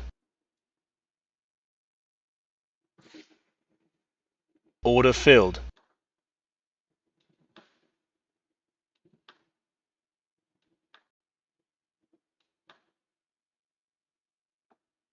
Green bar stuffed underneath the 100. Again, I'm just trying to get a rhythm of what's going on. Calls uncross themselves against. Now it's puts going over zero again. Price over zero. Net volume negative, but not 500 yet, but pretty significant. SPY. So again, usually you would see downside price action with that. So I'm watching.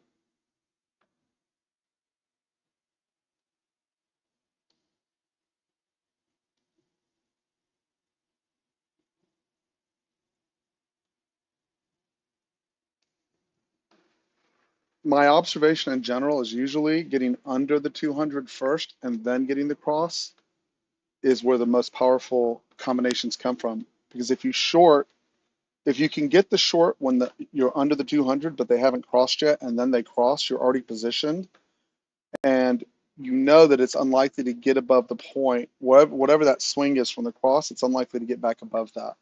So then if it retraces, you can add. You certainly know not to scale out, right? And you know you probably have another 20 to 50 points coming to you.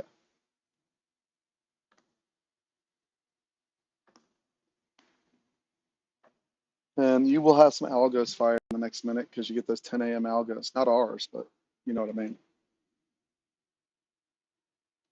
Coming down to retest first hour low. Calls above zero, calls below zero, puts above zero, price below zero. Price underneath the 100 and in NQ, both 32 and 24, not in ES.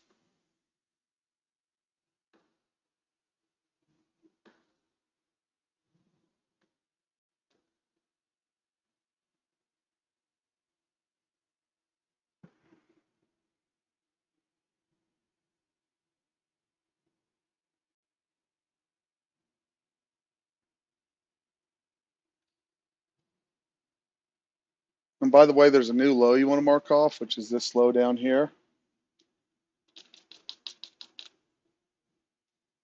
This current RTH low, but make a big mark on it because we get underneath it. That would be no bueno.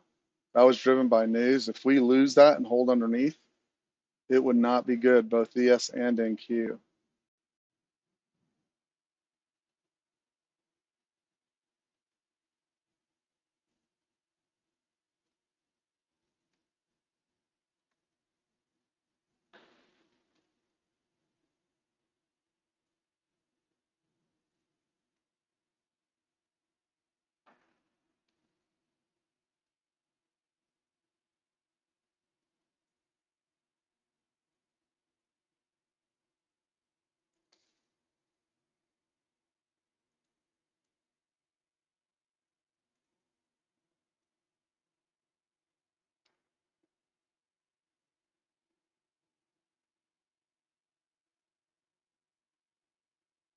Just whatever you have to make it to give yourself a reminder, that's what you do.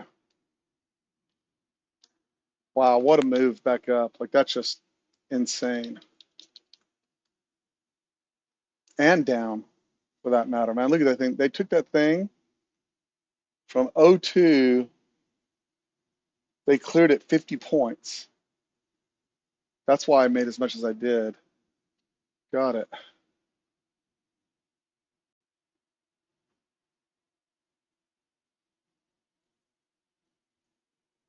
Retest of the first hour low.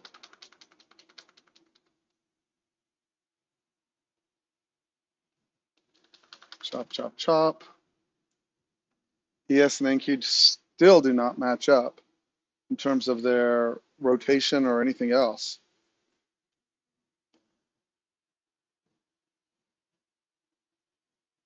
What is BE?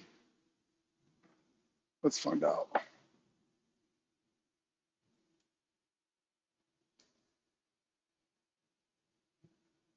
Bloom Energy. Well, you're having an awfully bad day.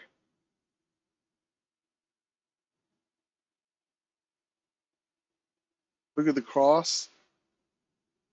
Look at the cross right there, and then the puts go over 0. Now look at the move. That's 40 on a stock. That was 40 to 35. That's crazy.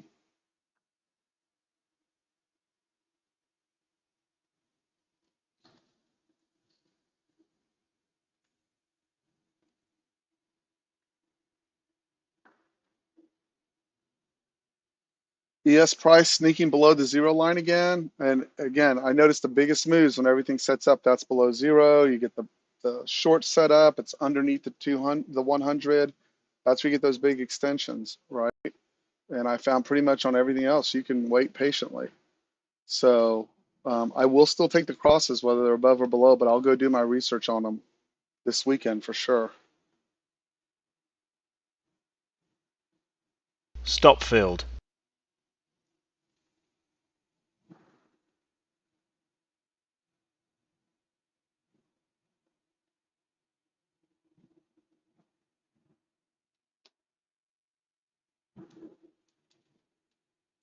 Order filled.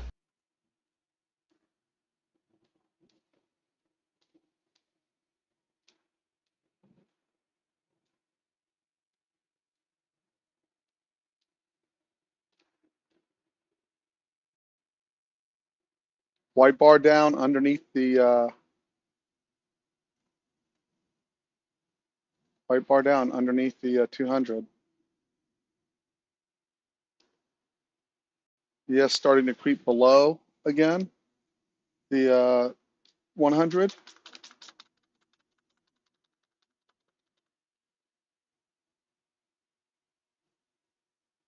Remember, this does act as support. Okay. I have the on market tide, price under zero, calls above zero, puts below zero, and net volumes increased pretty significantly, minus 470. So 500 is the magic number before we trend.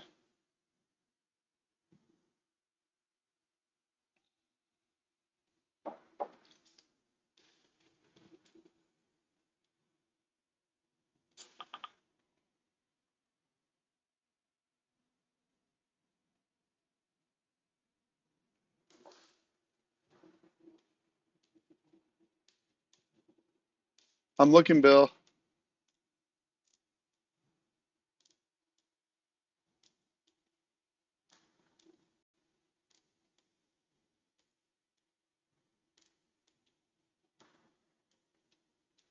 Got it. Okay. Looks like it's kind of creeping that way. White dot down on the 24. You're referencing ES, correct, sir? Just to make sure we're on the same page.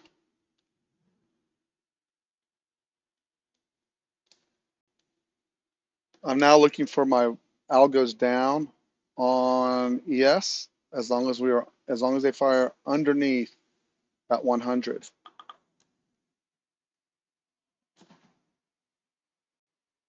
Right, right. I see that. That's fine. Again, they don't really match up quite right. So we have the components there, but look at that. The components are there.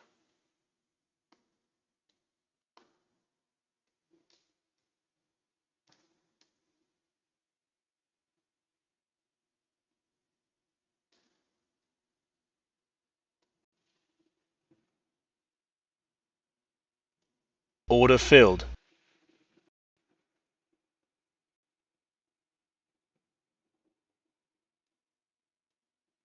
Stop filled.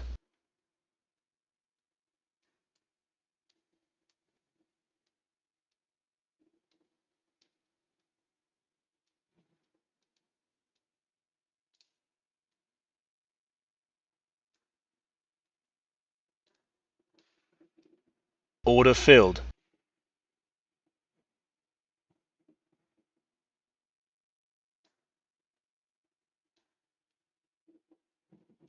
There must be news out. We just started going Stop vertical filled. up. Order filled.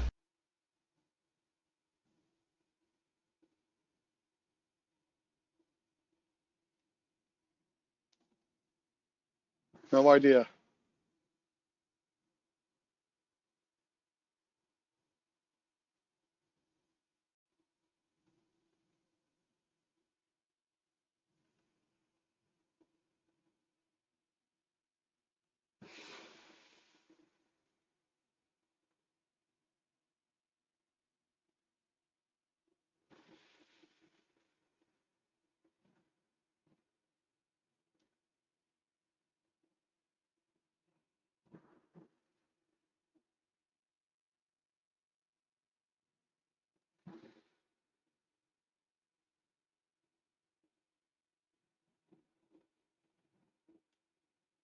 Something's going on, guys, and I have no idea what it is. Just FYI. But they're ripping it all of a sudden. So someone said something, and that's the response you're getting, which just sucks. Fed report, labor supply, something or other, blah, blah, blah.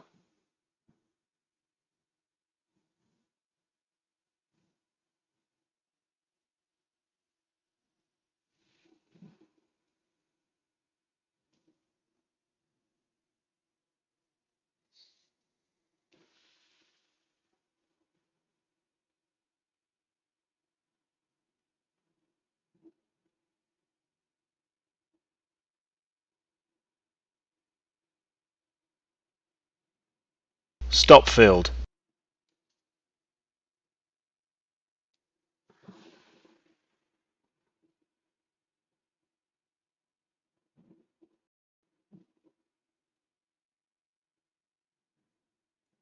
Order filled. Order filled.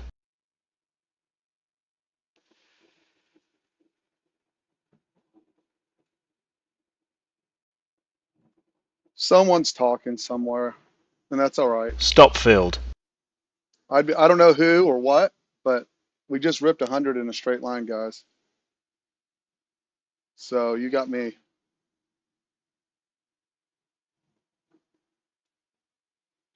That just sucks.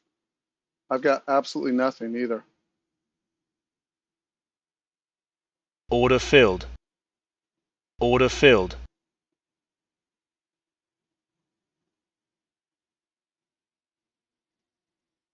Straight up.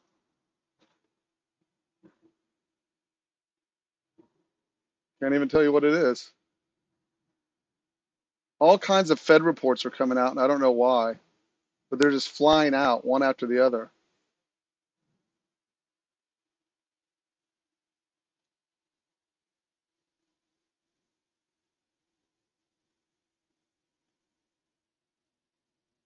It's totally weird, but that's what it is.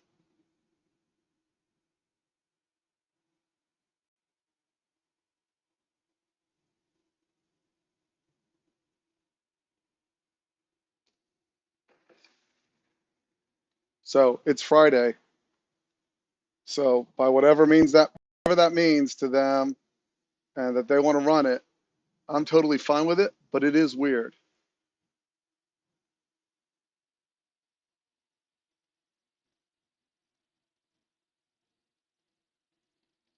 Let's continue. Why not?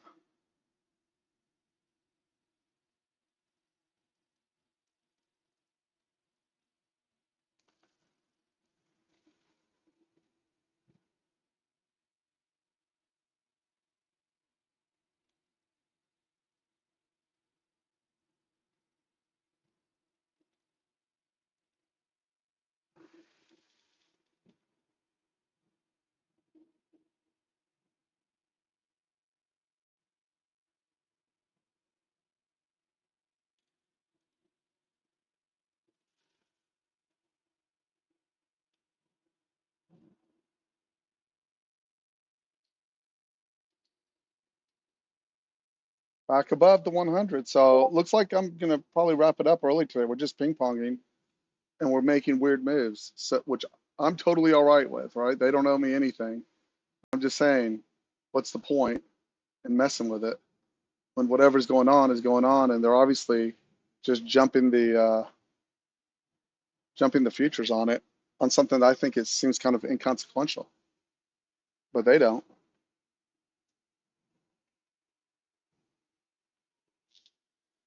Back up.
Just so you know, that came off the Fed's semi-annual report. That whole move, as soon as they released it, that's what they came off of. I don't know what that means, if anything. So I'll let the bond guys and everyone else who's smarter than I am figure that out. That's not for me.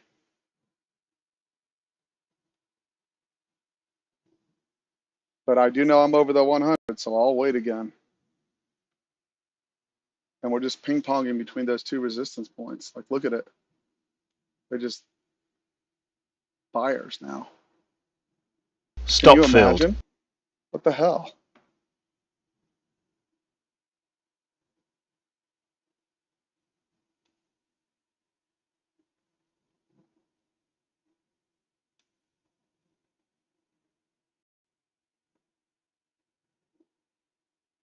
Order filled. Order filled.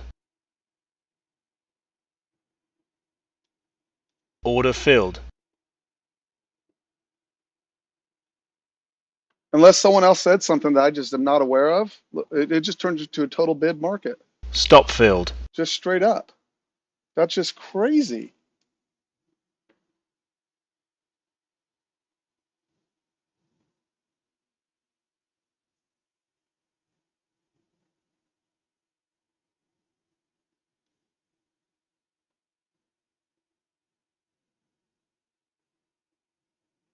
Straight runner.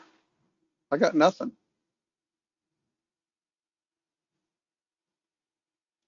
Back to on the day.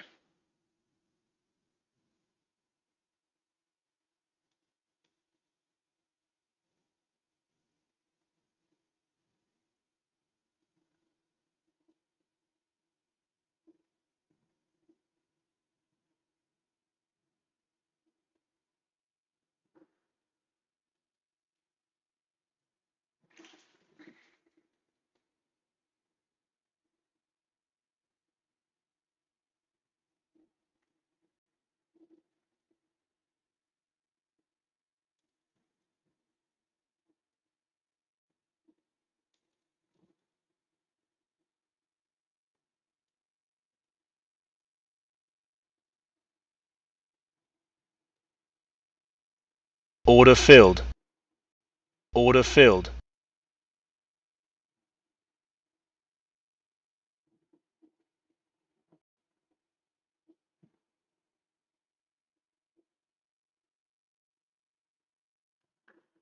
I truly have no idea, guys, so I can't tell you why it's doing what it's doing or how or what the deal is because I truly don't understand. So I'll just sit patiently. If someone else has it, let me know, but we're ripping straight up.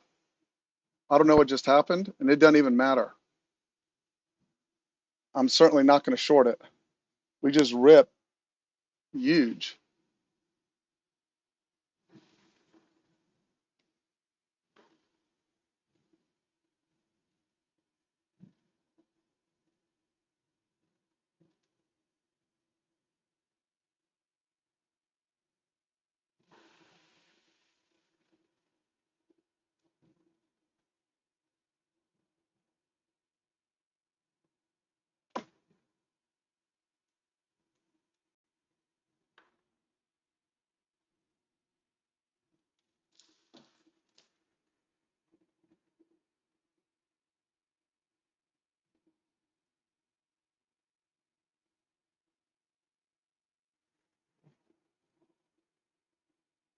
Order filled.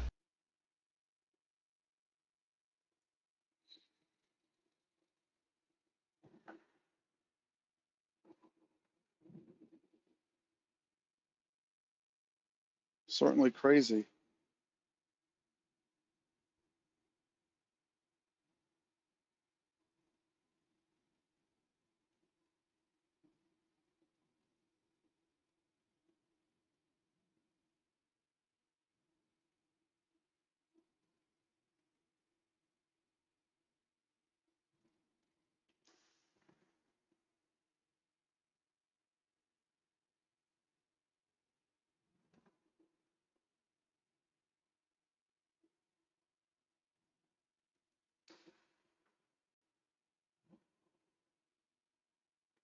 Wow. They just ripped it off that retrap. Just, man, thank goodness. I was waiting for a short underneath there, but no love. Green bar came just underneath it. And now I guess that Fed report meant something to somebody because, dude, they ripped it off of that. Look at that. 786 to 957 in a straight line. It's like Merry Christmas.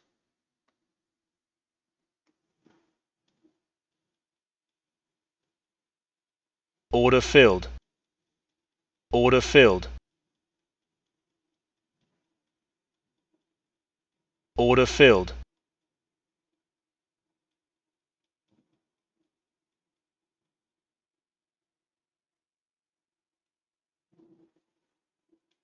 Best thing you do is just stay calm when they do this crap. It just means nothing, and you should know that. Order filled.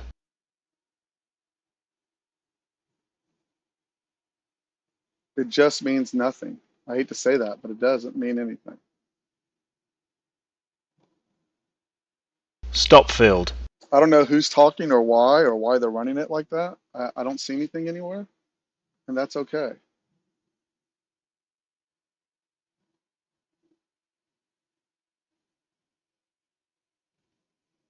Order filled. Order filled.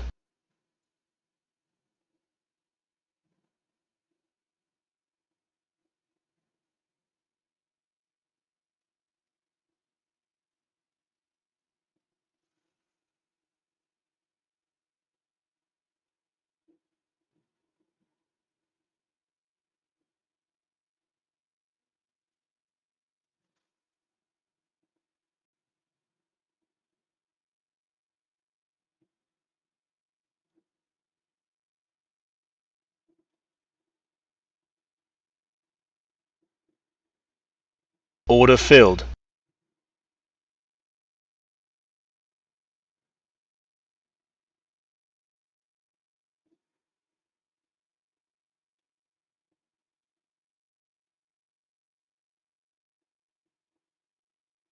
Again, Fridays are just weird, in my humblest opinion.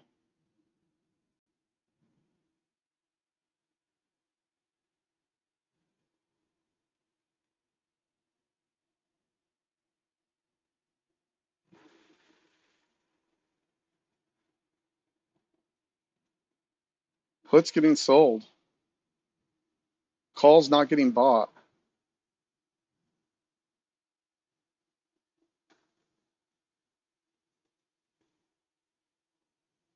Order filled.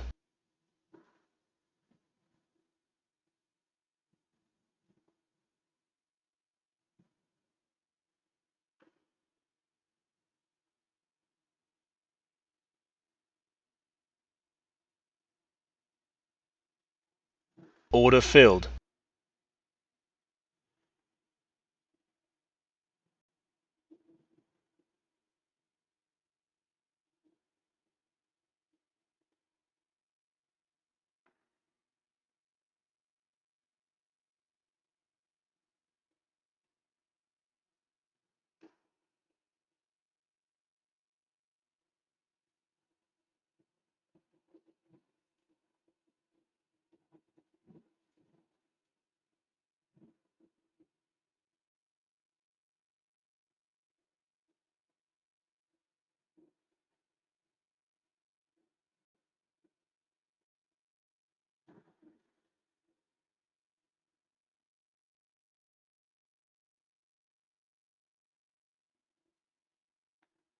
The easy way to solve this is over the 100 versus under the 100.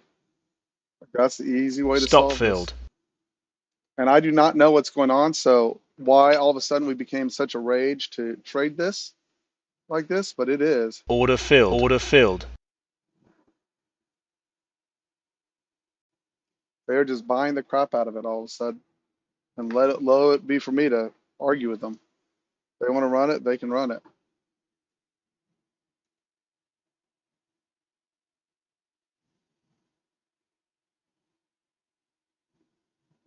That is their prerogative. Order filled.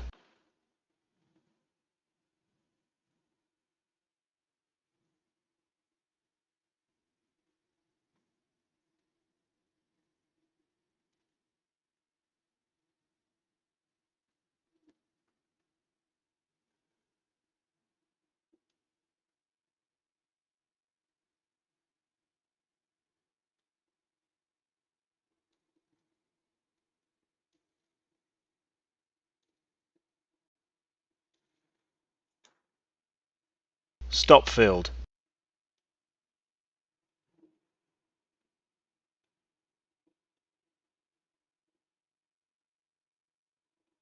Order filled. Order filled.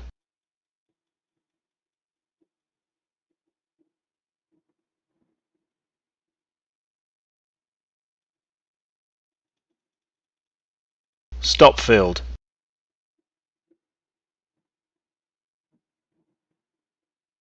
Nobody has anything. No one sees anything besides this Fed report. Like if y'all can look, I'd appreciate it. None of my sources has jack. And we are ripping like they just cut interest rates. I don't understand. Doesn't mean I have to understand, Order filled.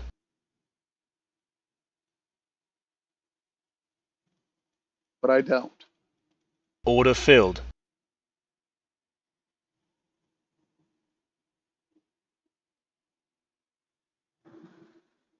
Stop filled.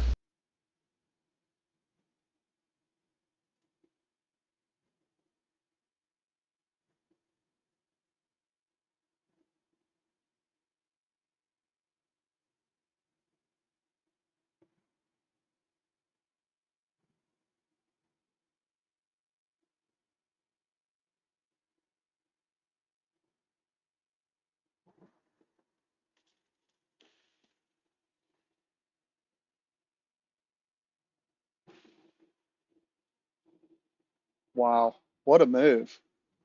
That's great.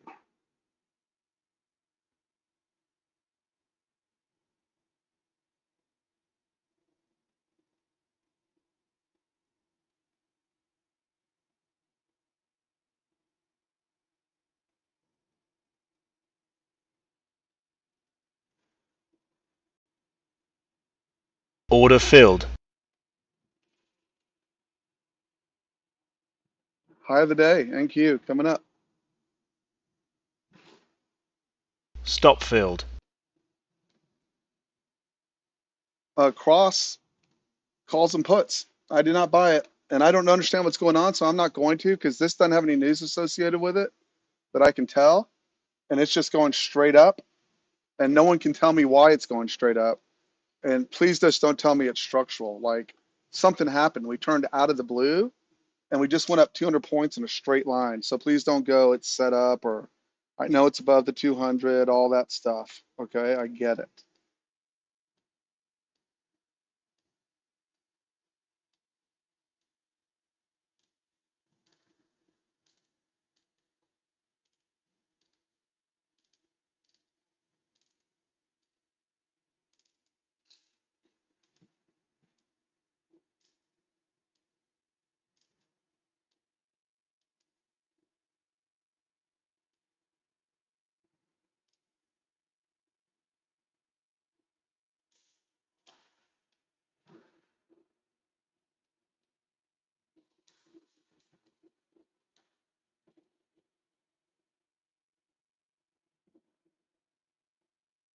And I am frustrated. I don't understand how that's set up.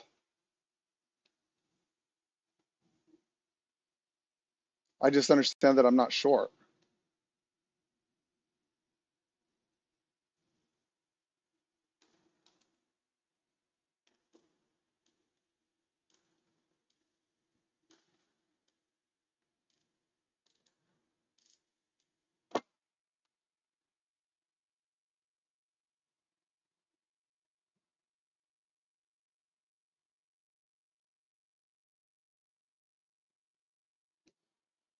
Anybody else see anything? Bill, did you see anything? But you're like, yeah, it went long and I missed it. Let's do this. Okay, well, there's the longs. Shows them up $182 just in this, so that's good. They're firing at least.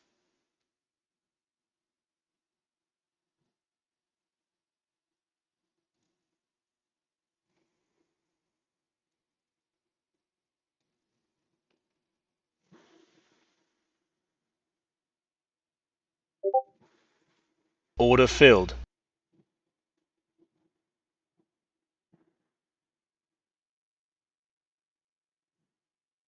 Jeez, look at that.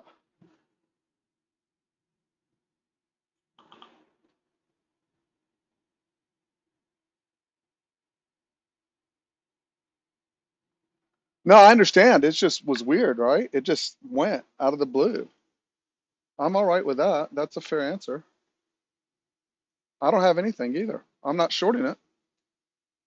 I just, I'm done. I think I'm just going to take my P&L and go home. What else can I possibly do anyways?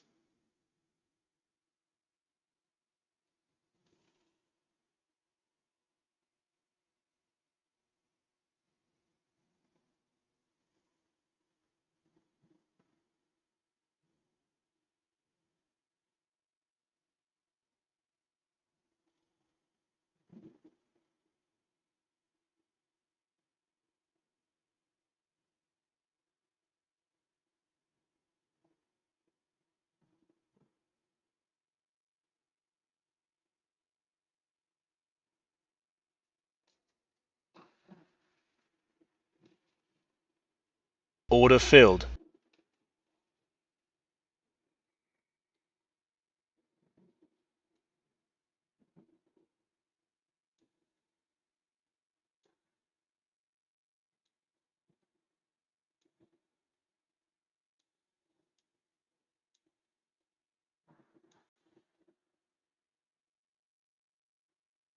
I think my day's over, guys.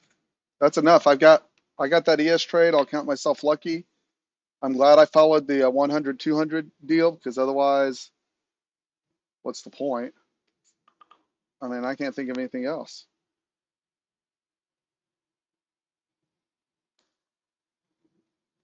Yeah. I mean, I just didn't expect it, or I would have liked to have gotten long. Again, I'm not short, and I see no reason to, whatever's happening, I see no reason to participate. We've crossed to the long side a little while ago on ES, and I did not take it. So I'm just going to write down that I decided not to take it this late in the morning. But Order filled. I don't have any desire to prove that I can do this every way which possible. I got my trade. I followed it. I don't understand why we're going up at this point. It makes it really difficult. It's okay that they just turn the market and start ripping it, right? Like that's totally acceptable, right? Whatever it was, the seller went away, a buyer came in, there's no news, Trump said something, didn't say something, doesn't matter, right? Just doesn't matter. But I don't have to sit there and participate with it when I don't understand it. And I got a great trade. Does anyone disagree with that? Because I'm sitting here trying to rack my brain as to why we're ripping, other than the natural. I don't understand the mechanics of what's going on, I guess is what I'm saying. So, and that's okay. I'll just step away and let them handle it.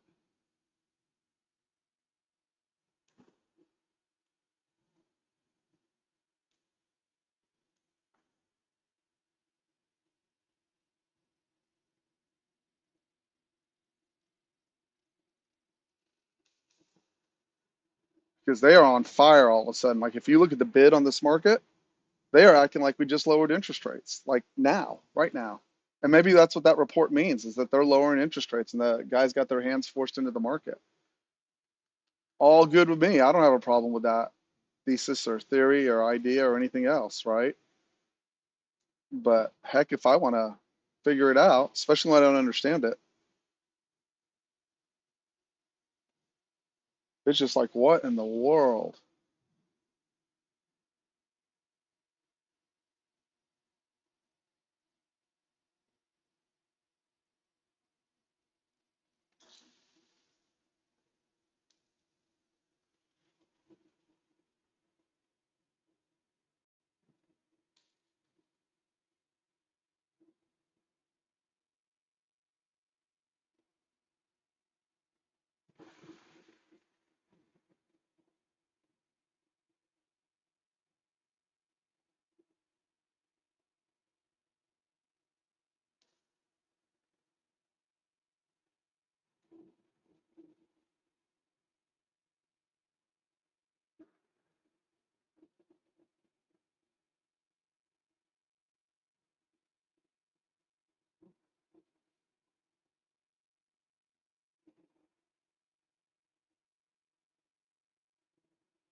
Order filled.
I didn't know about this,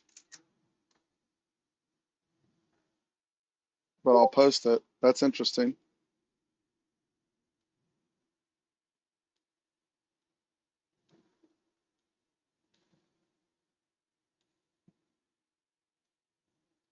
Maybe that explains why. Maybe that explains why we got those weird moves in QQQ,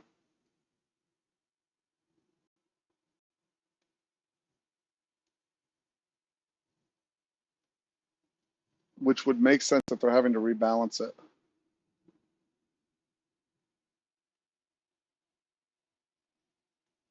Order filled. Order filled. Order filled.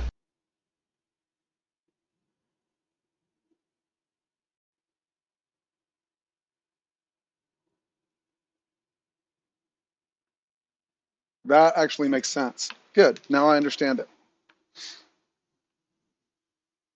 I don't understand why we turned there, but at least I understand why they were selling the Qs and buying. And while ES was strong all day, I still don't understand the turn, but that's all right. I'll just chalk it up to Friday. Again, above the 100, I'm not shorting, and it saved my bacon today because let me tell you, this is my worst habit right here is getting locked in when it's ripping up. I just want to short it, especially once I think, oh, now they're going to roll it. And yeah.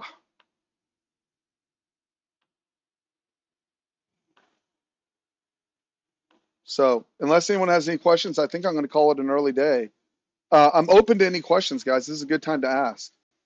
I don't know how we could have done it better outside of just getting long the lows. If you know how to do that, that's great. I don't know how else to do that. I think we followed our process pretty well.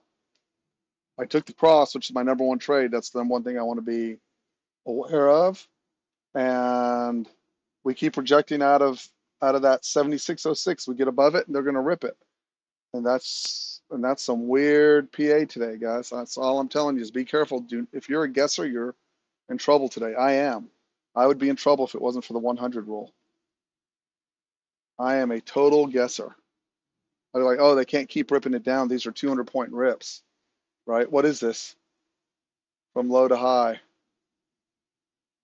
795 to 200-point rips and in very brief periods of time. And the guys I know that are like me that are a quote unquote guess, they just get annihilated in that. I do for sure.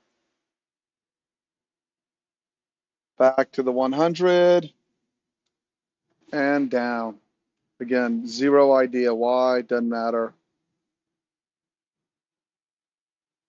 Oh, so at 1036, those shares opened for trading at 1036. And that's right before that rip started happening. So yeah, I don't know. That's the biggest foreign IPO on US markets ever. So there you have it.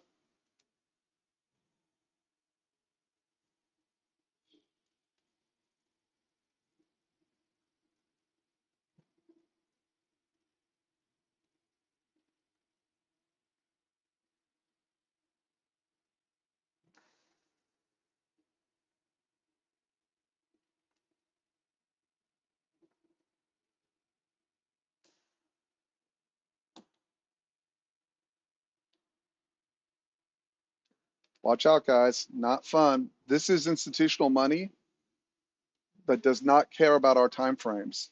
So I am just going to keep my money today. This is what I'd list as under too hard. That's a 991 to 872, 100-point straight line roll down. Okay. And I do not want to get hurt today. I do not want to get hurt today. Friday's the worst day of the week to take a drawdown. You have to live with it the whole weekend. That is tough right there.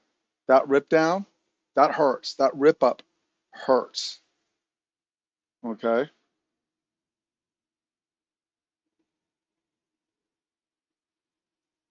I'll stay with this a little bit longer, but I will not trade into lunch. That's ridiculous.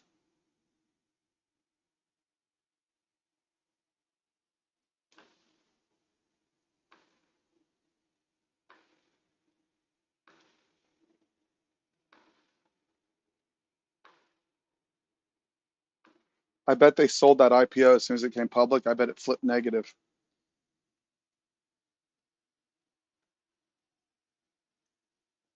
Ouch. Look at that.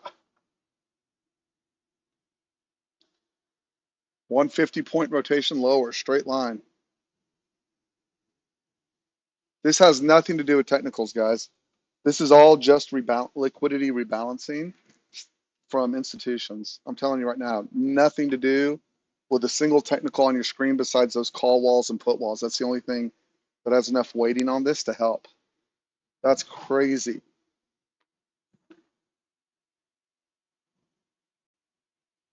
And if you're wise, you will just wait till this clears out. Because all it's going to take is a boo from one guy to take it the other way. Order filled.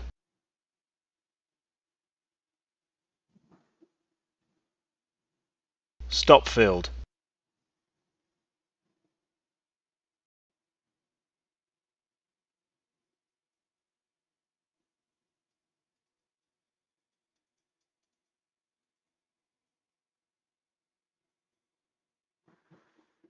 Order filled.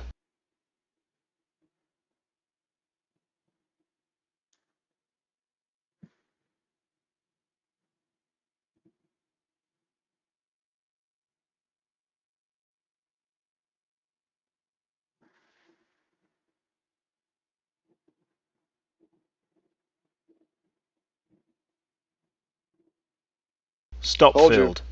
They'll just stop and run it the other way. It's just pure buy, buy, buy, sell, sell, sell. Nothing else.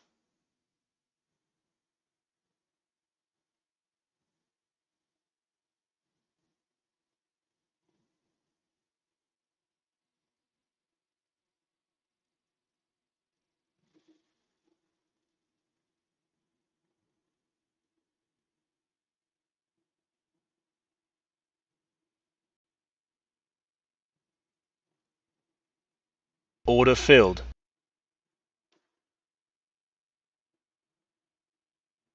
Order filled.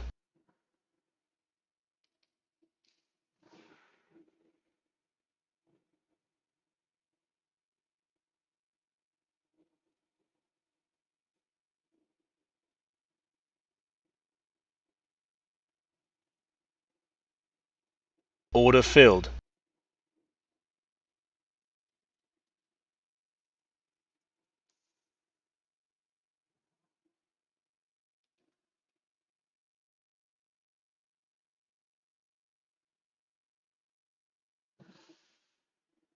Maybe that's what everyone was waiting for today. I didn't see that anywhere in my lineup today, but maybe that's what the market was waiting on, was that IPO.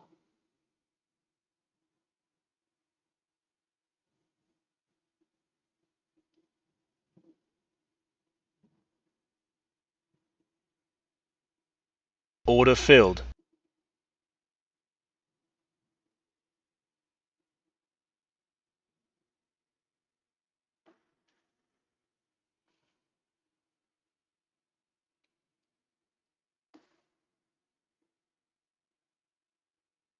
Calls getting sold again, puts crossing back up. I wouldn't trade it, guys, unless you're very, very skilled at scalping. This just isn't worth it. I'm just telling you, there's a liquidity issue here, and I don't know where it's coming from, but they're readjusting their portfolios to that whatever that thing is, right? And I'm just telling you, be nice to yourself. I'm certainly am. That's just crazy. Order filled. Order filled.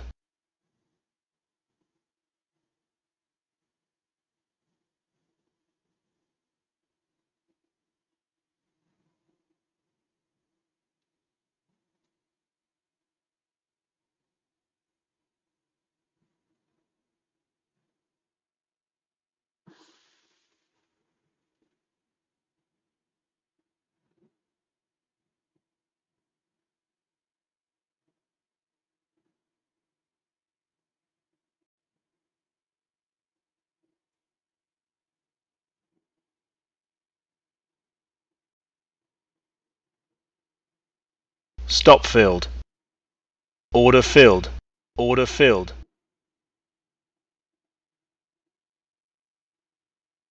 Stop filled.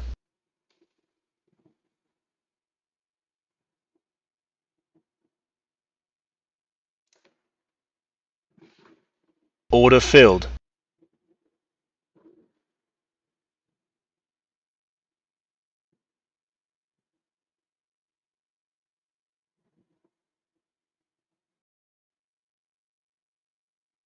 This is pure stupidity, guys. I'm locking my downs, just FYI. This is pure stupidity right here. I have no desire, none. This is an inverse flash crash both ways. There's just no liquidity, and they're just jamming contracts up and down people's throats in this thing. And I would stay away unless you just want to have a really bad day. It's not following any rhythm. It's OTF, and that's okay that it is.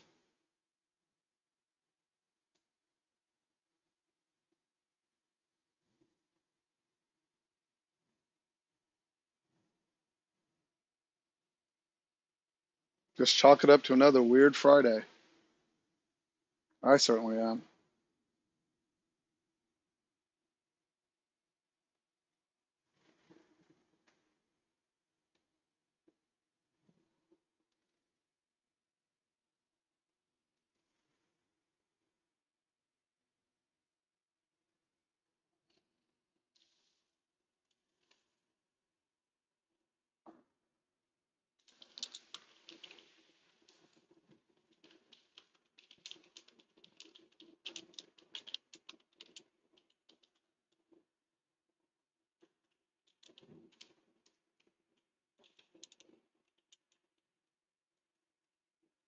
Stop filled.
Order filled.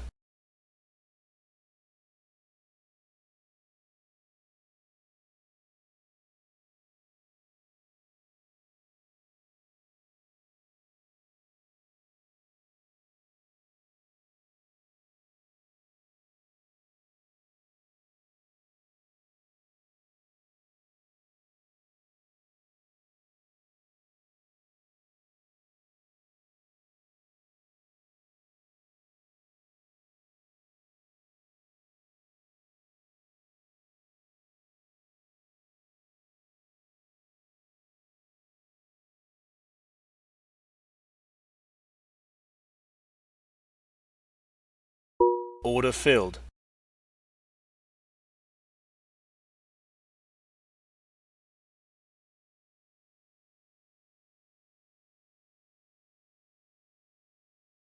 Order filled.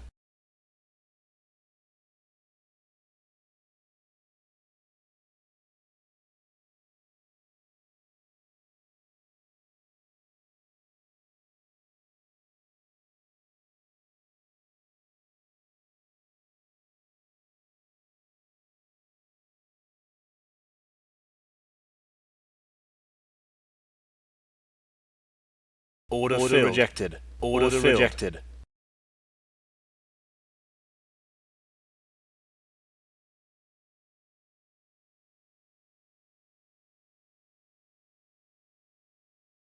Order rejected. Order rejected.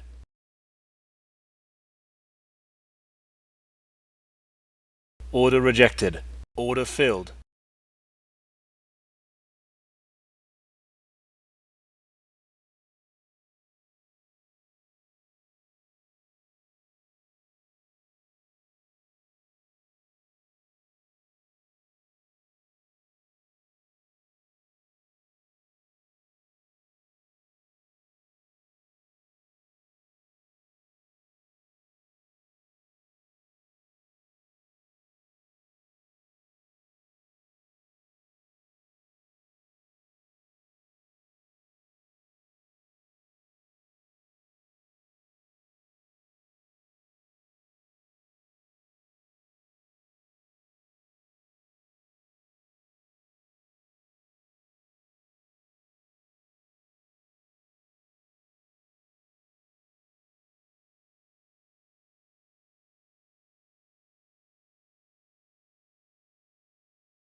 Order filled. Rejected.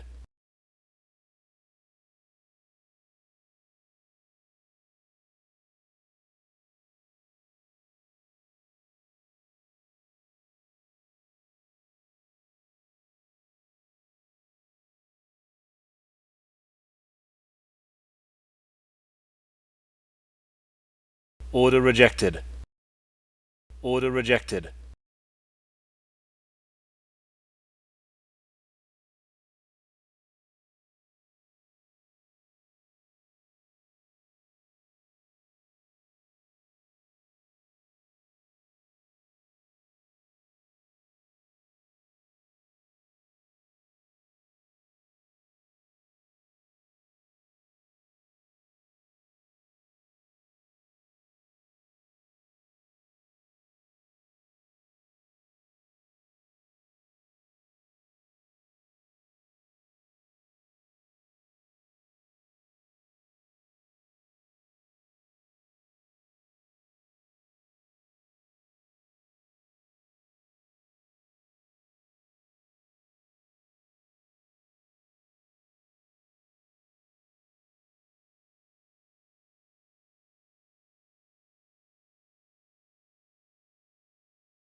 Stop filled.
Order rejected.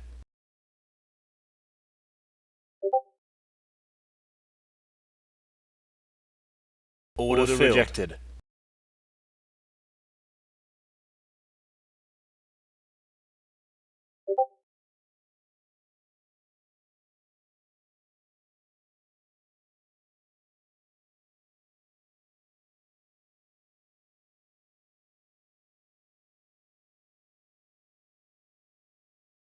Order rejected.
Stop field.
Order filled.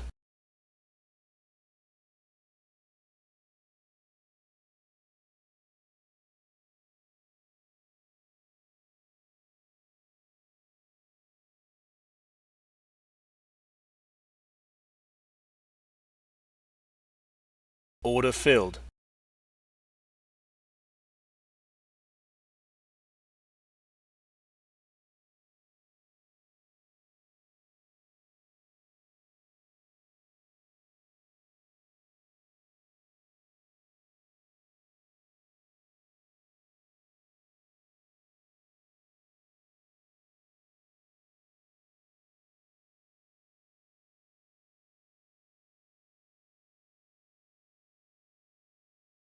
Order filled.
Stop filled. Order filled.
Order filled.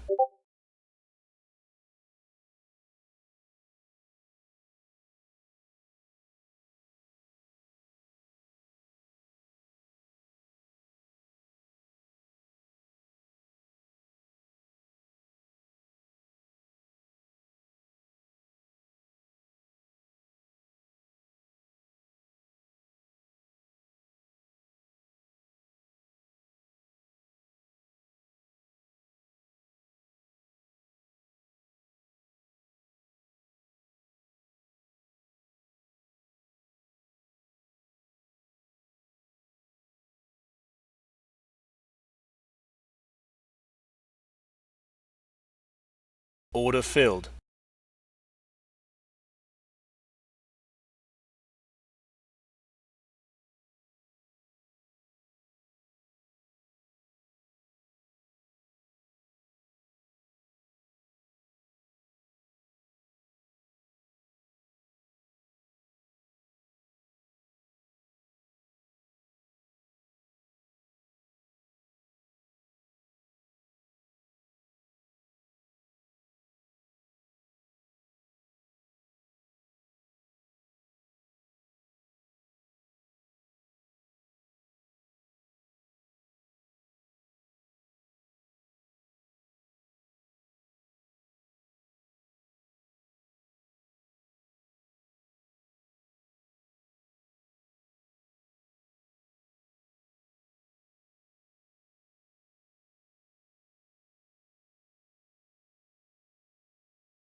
Order filled.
Order filled. Order filled.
Order filled.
Order filled.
Order filled.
Order filled.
Order filled. Order filled.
Order filled.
Order filled.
Order filled.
Order filled.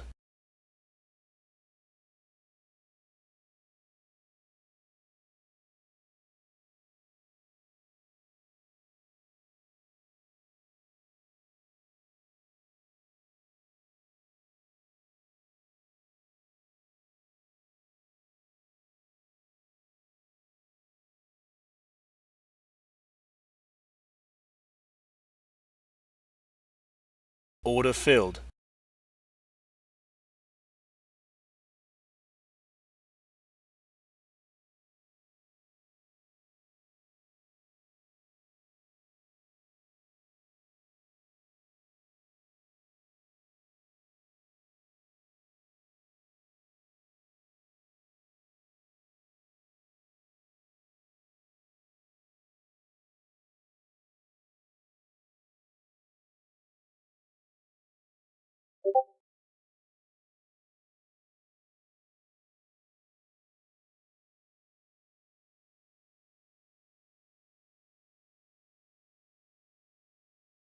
Order filled.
Order filled.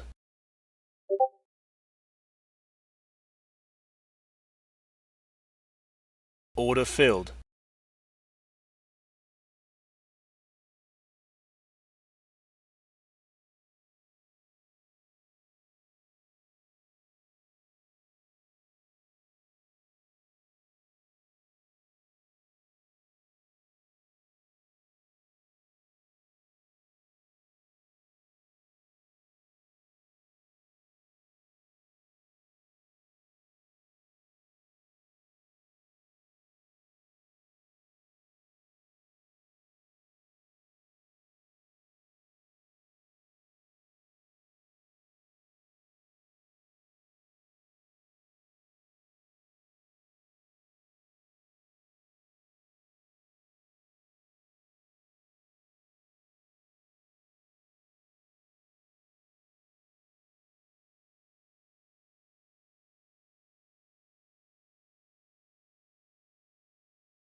Order filled.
Order filled.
Order filled. Order filled.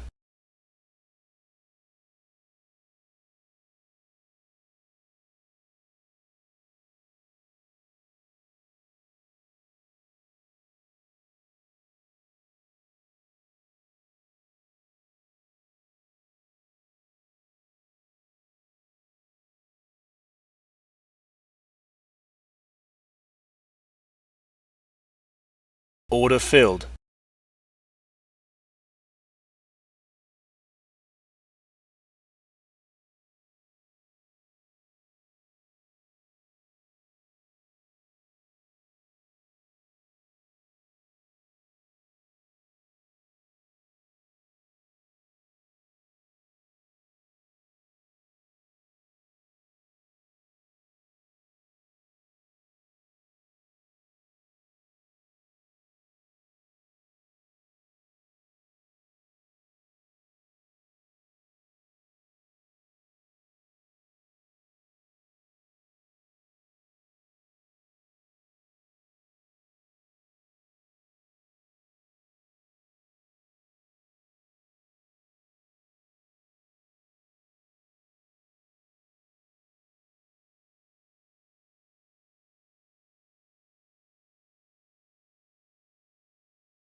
Order filled.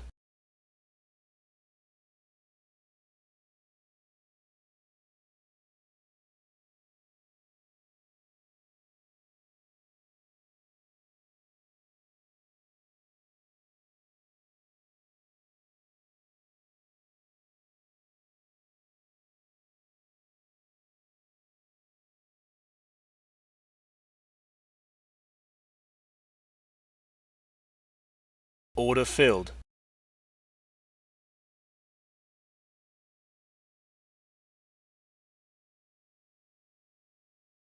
Order filled.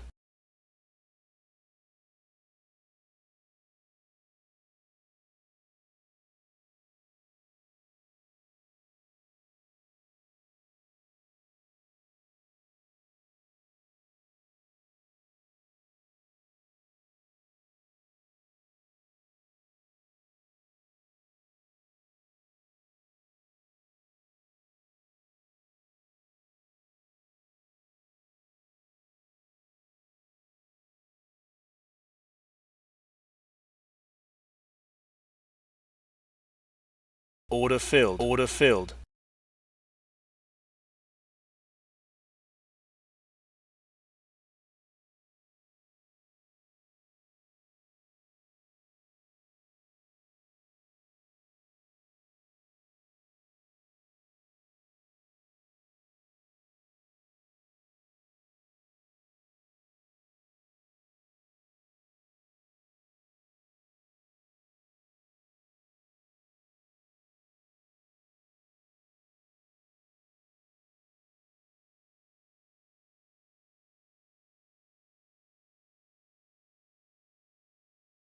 Order filled.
Order filled.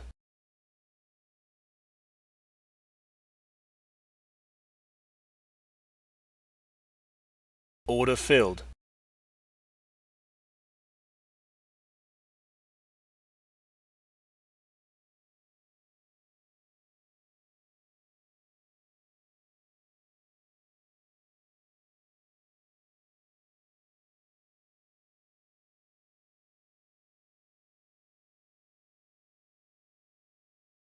Order filled.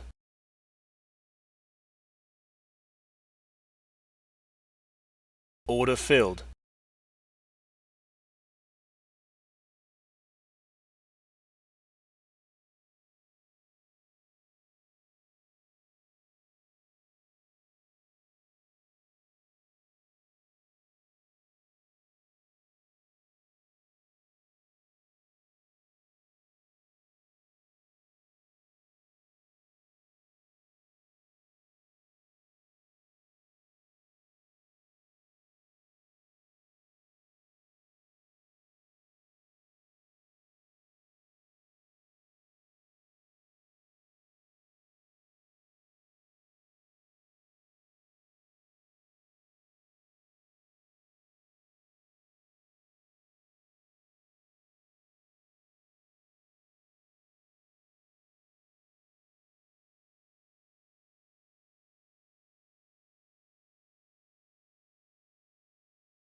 Order filled.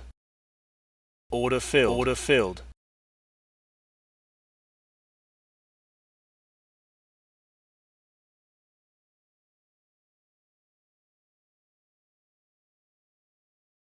Order filled.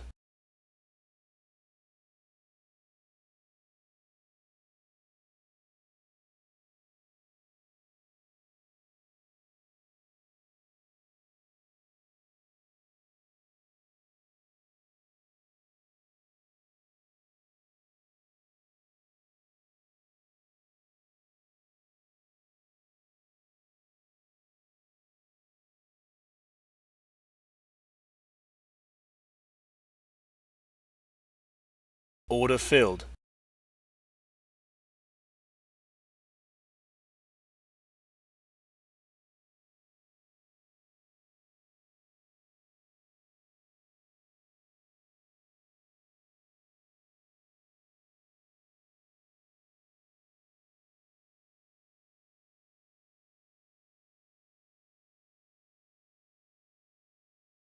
Order filled.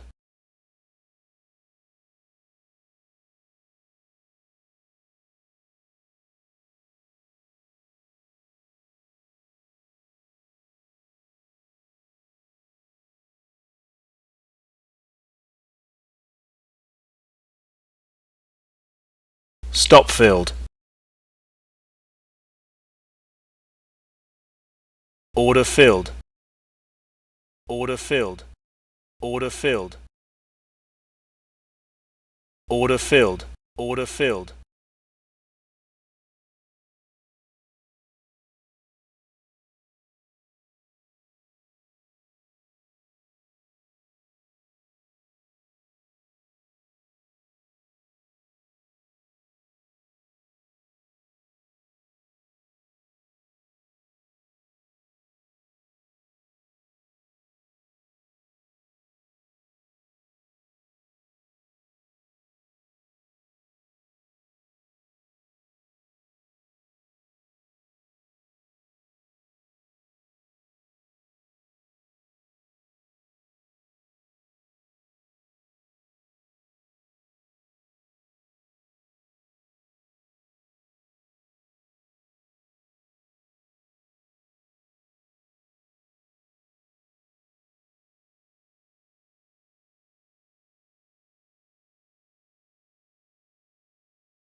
Order filled. Order filled.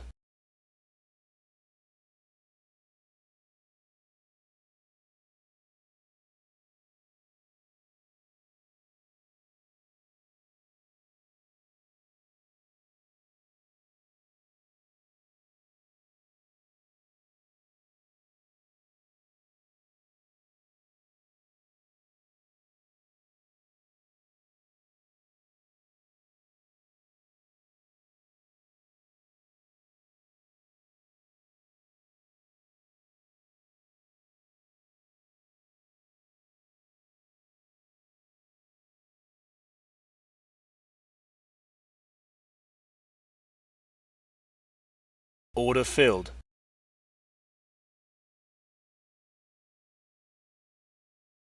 Order filled.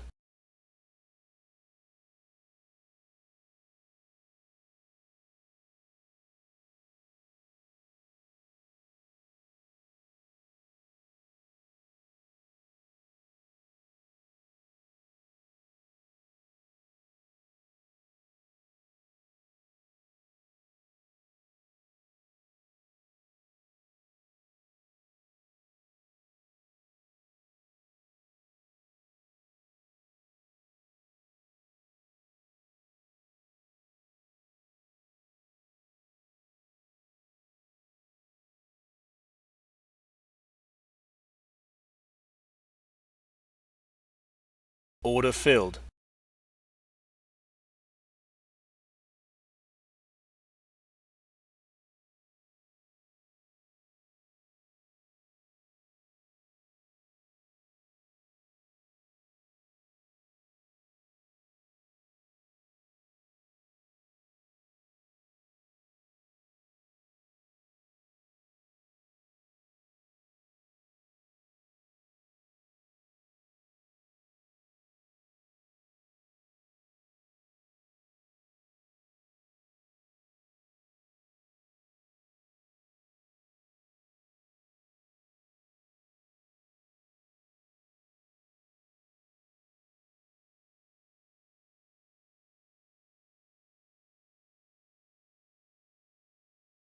Order filled.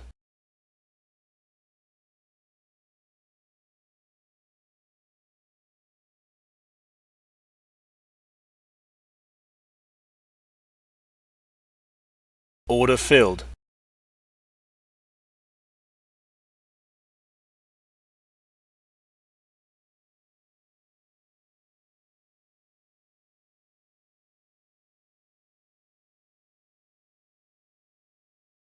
Order filled. Order filled.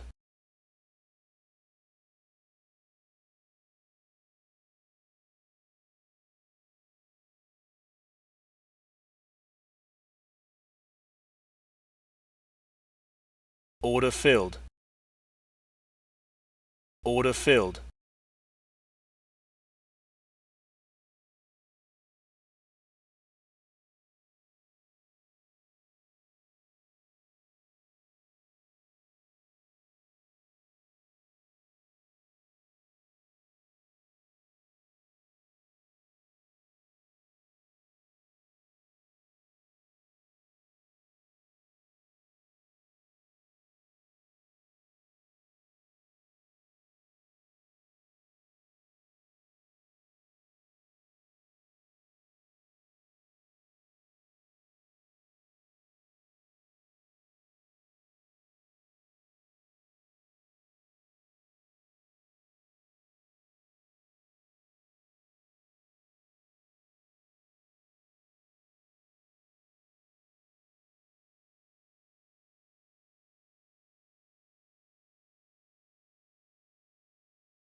Order filled.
Order filled.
Order filled.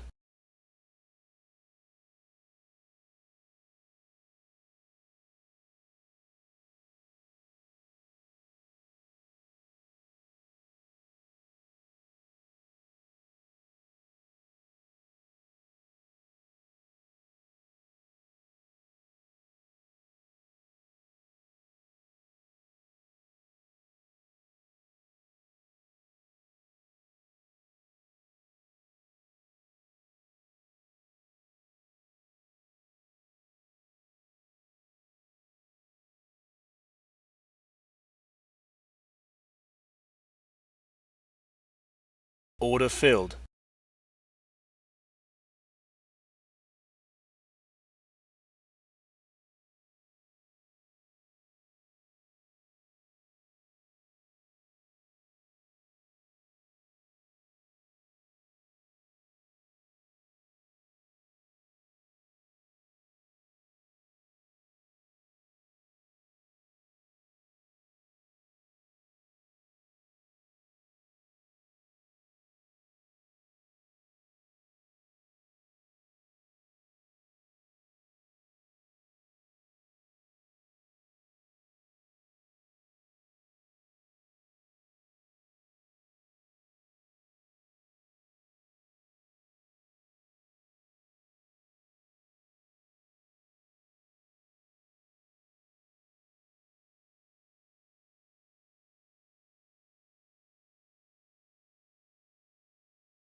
Order filled. Order filled.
Order filled.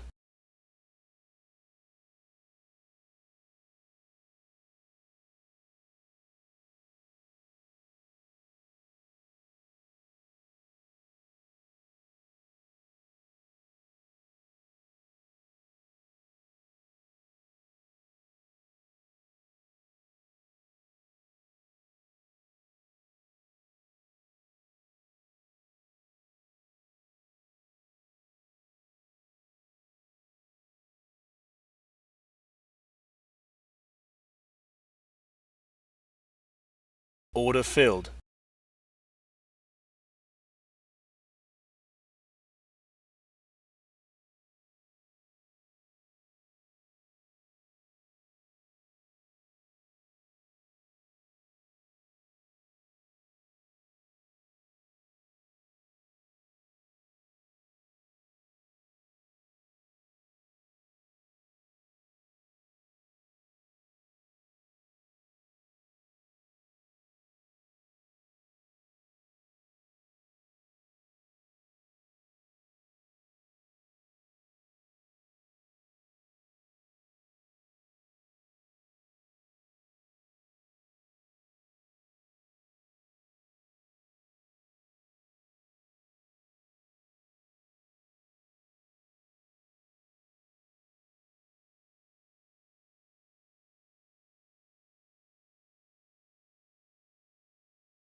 Order filled.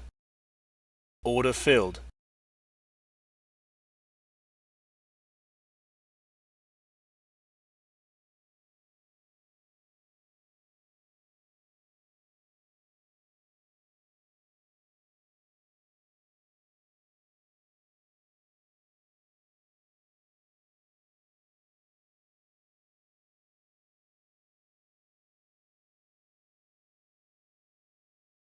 Order filled. Order filled.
Order filled.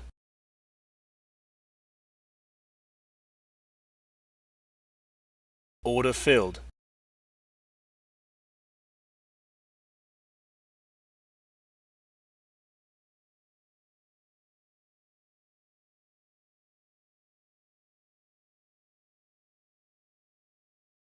Order filled.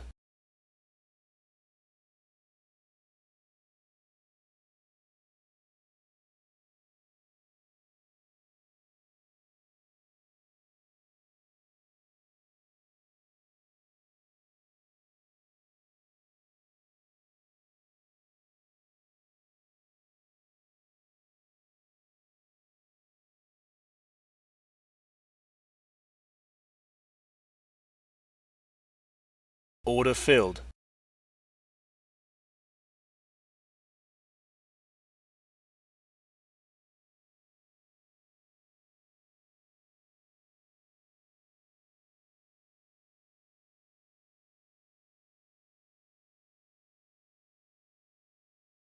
Order filled.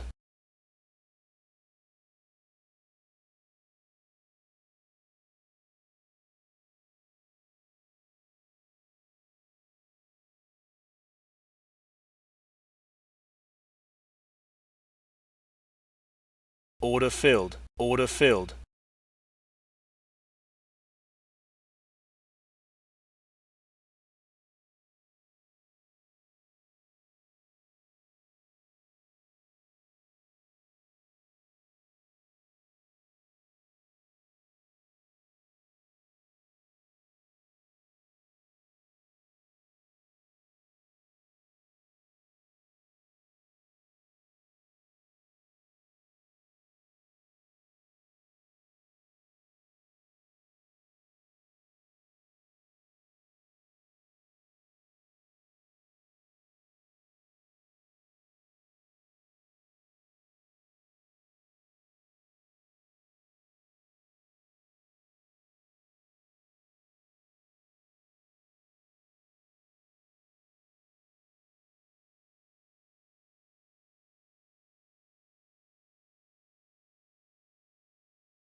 Order filled.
Order filled. Order filled. Order filled.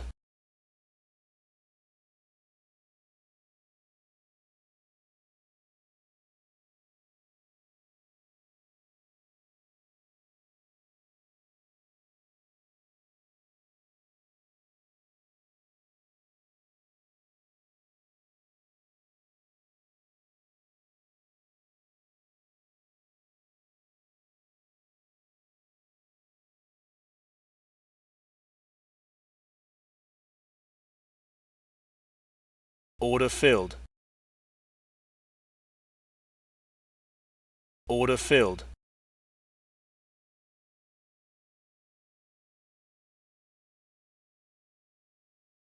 Order filled.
Order filled.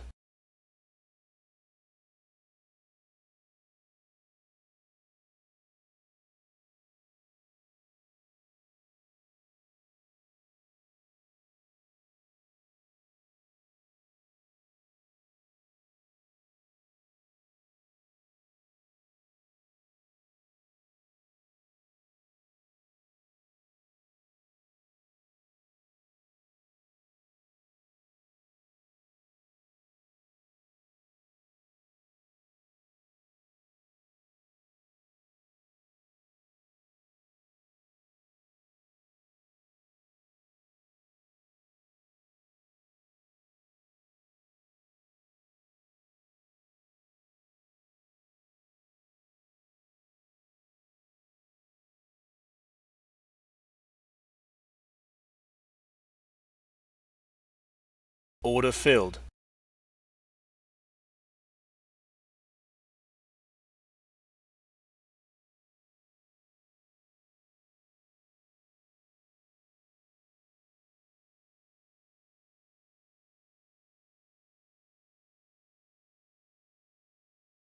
Order filled.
Order filled.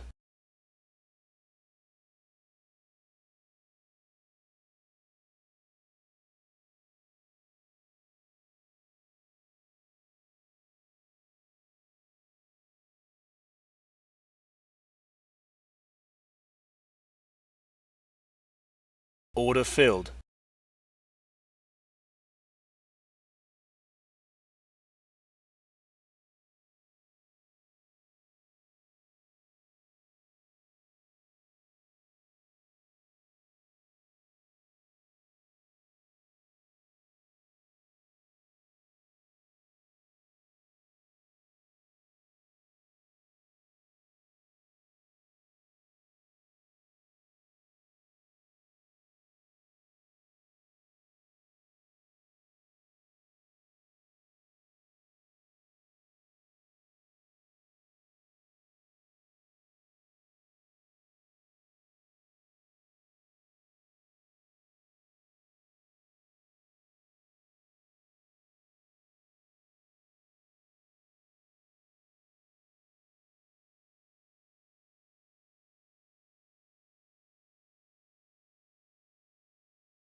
Order filled.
Order filled.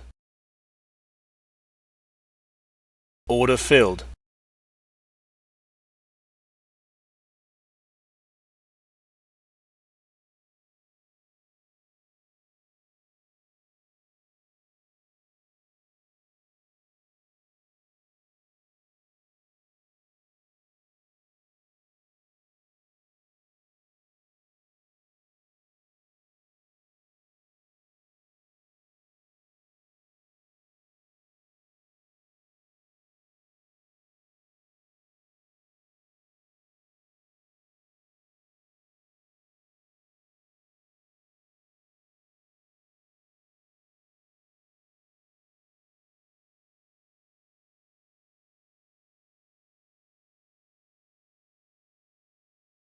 Order filled.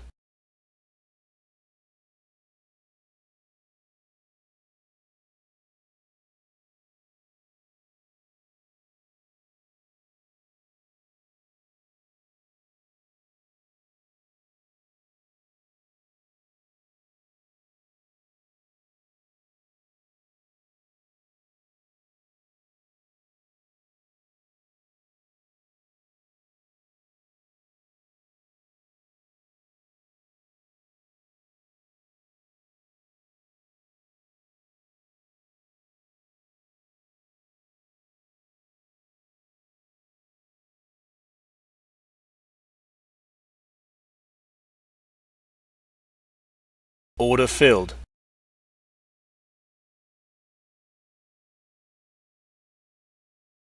Order filled.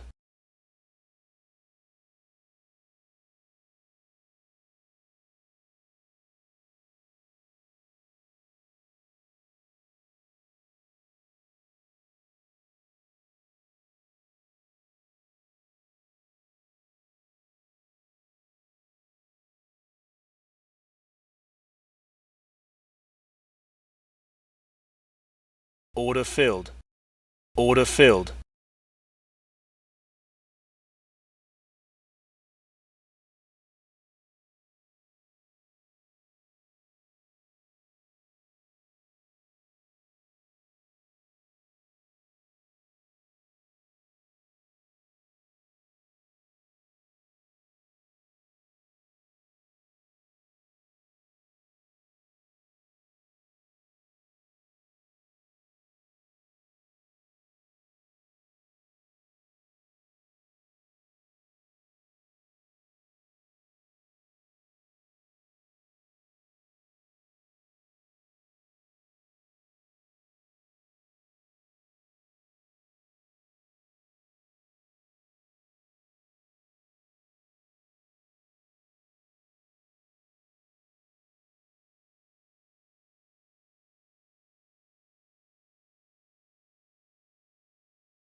Order filled.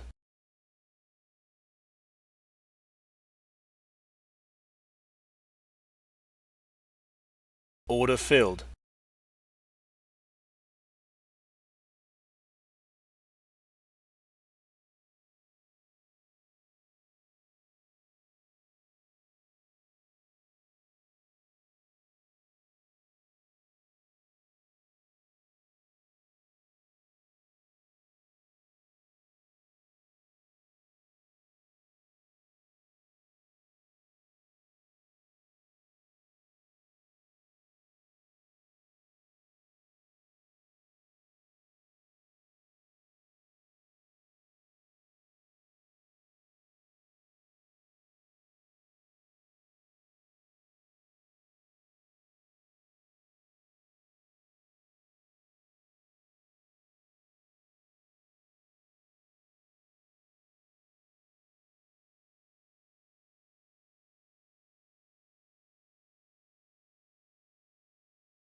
Order filled.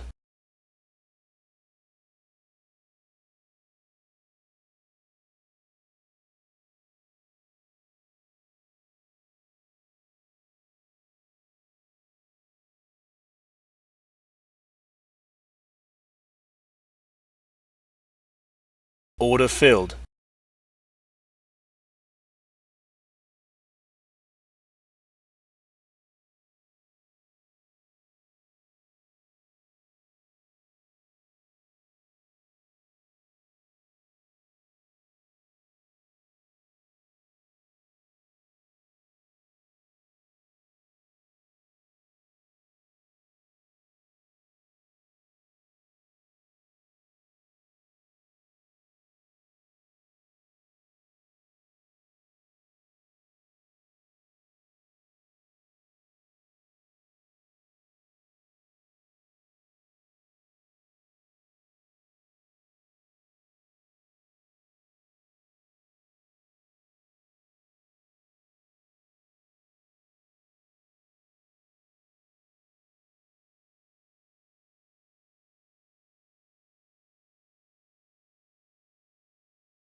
Order filled.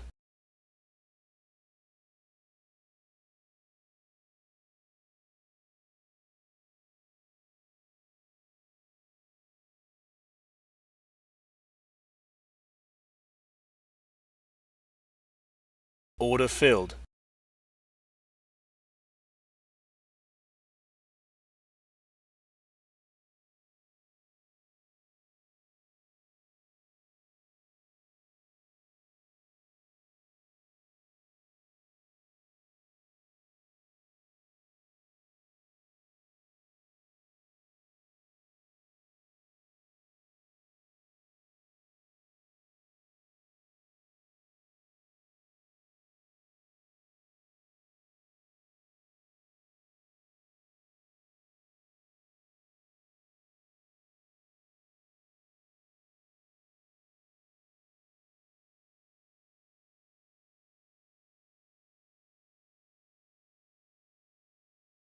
Order filled.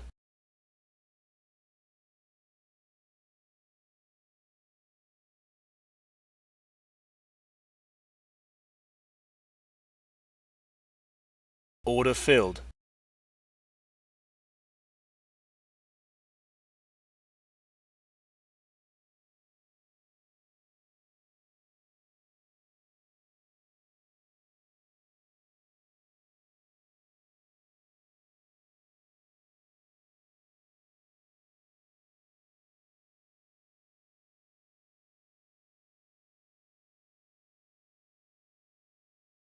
Order filled.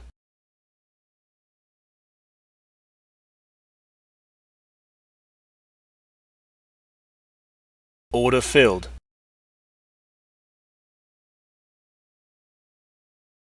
Order filled.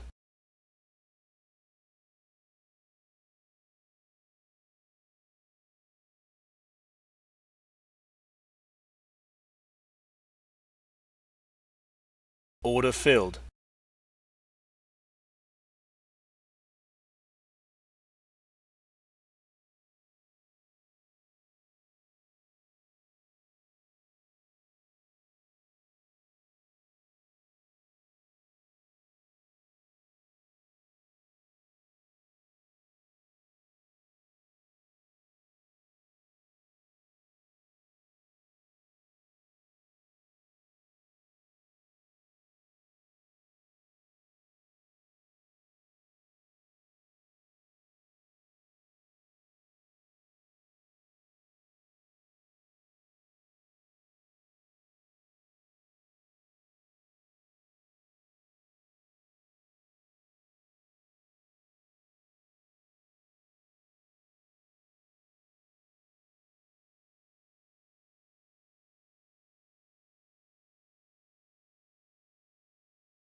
Order filled.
Order filled. Order filled.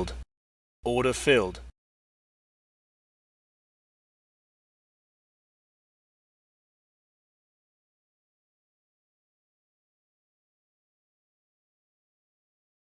Order filled.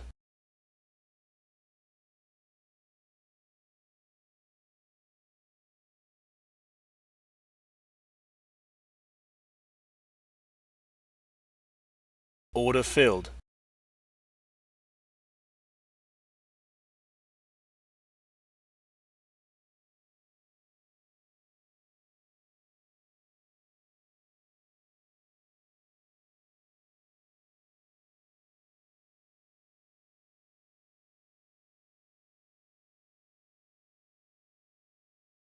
Order filled.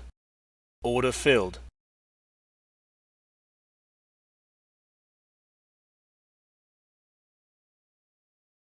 Order filled.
Order filled.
Stop filled.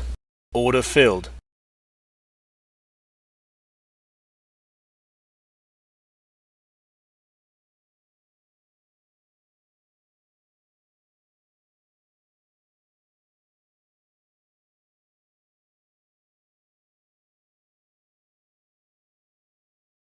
Order filled. Order filled. Order filled.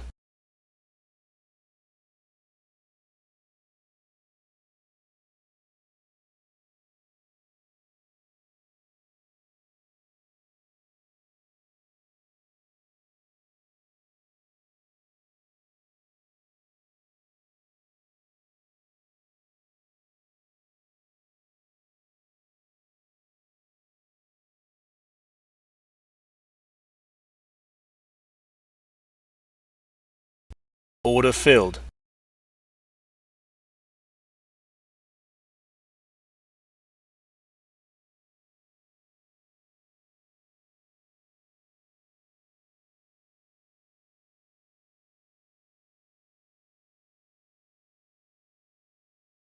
Order filled.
Order filled.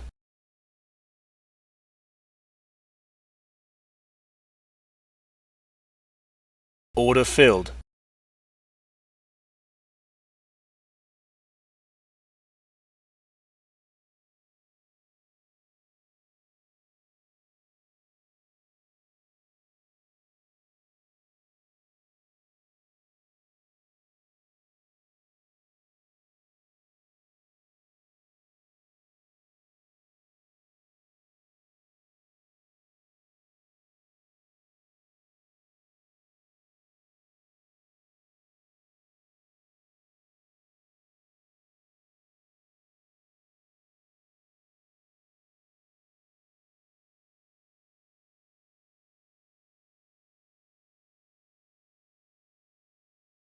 Order filled. Order filled.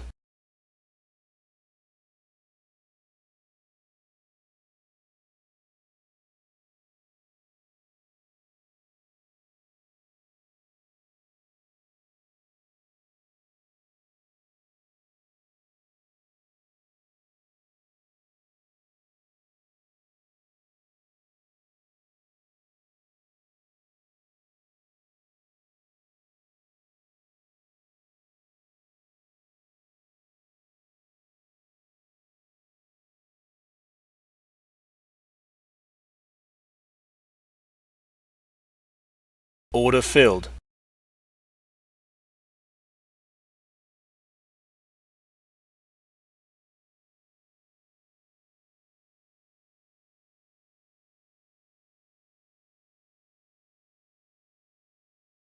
Order filled.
Order filled.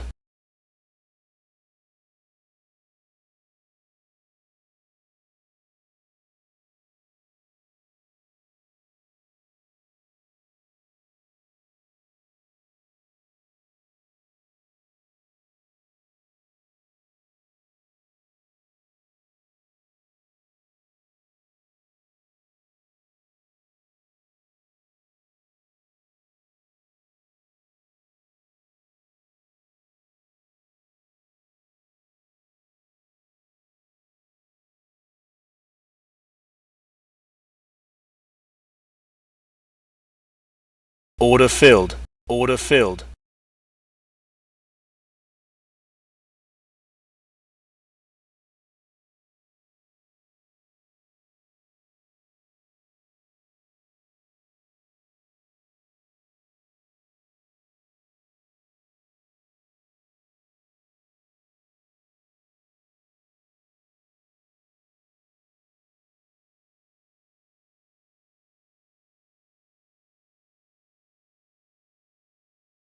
Order filled.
Order filled.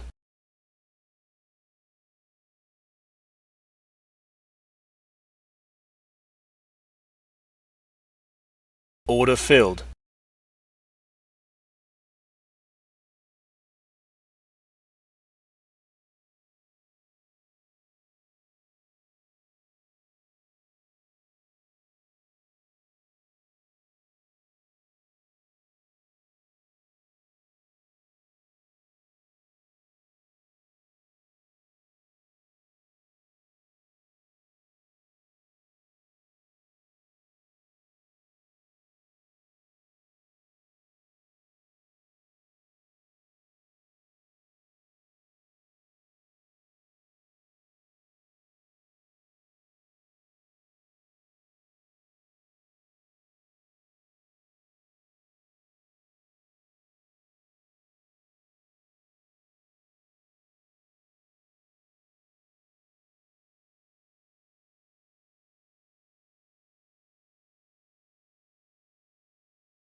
Order filled.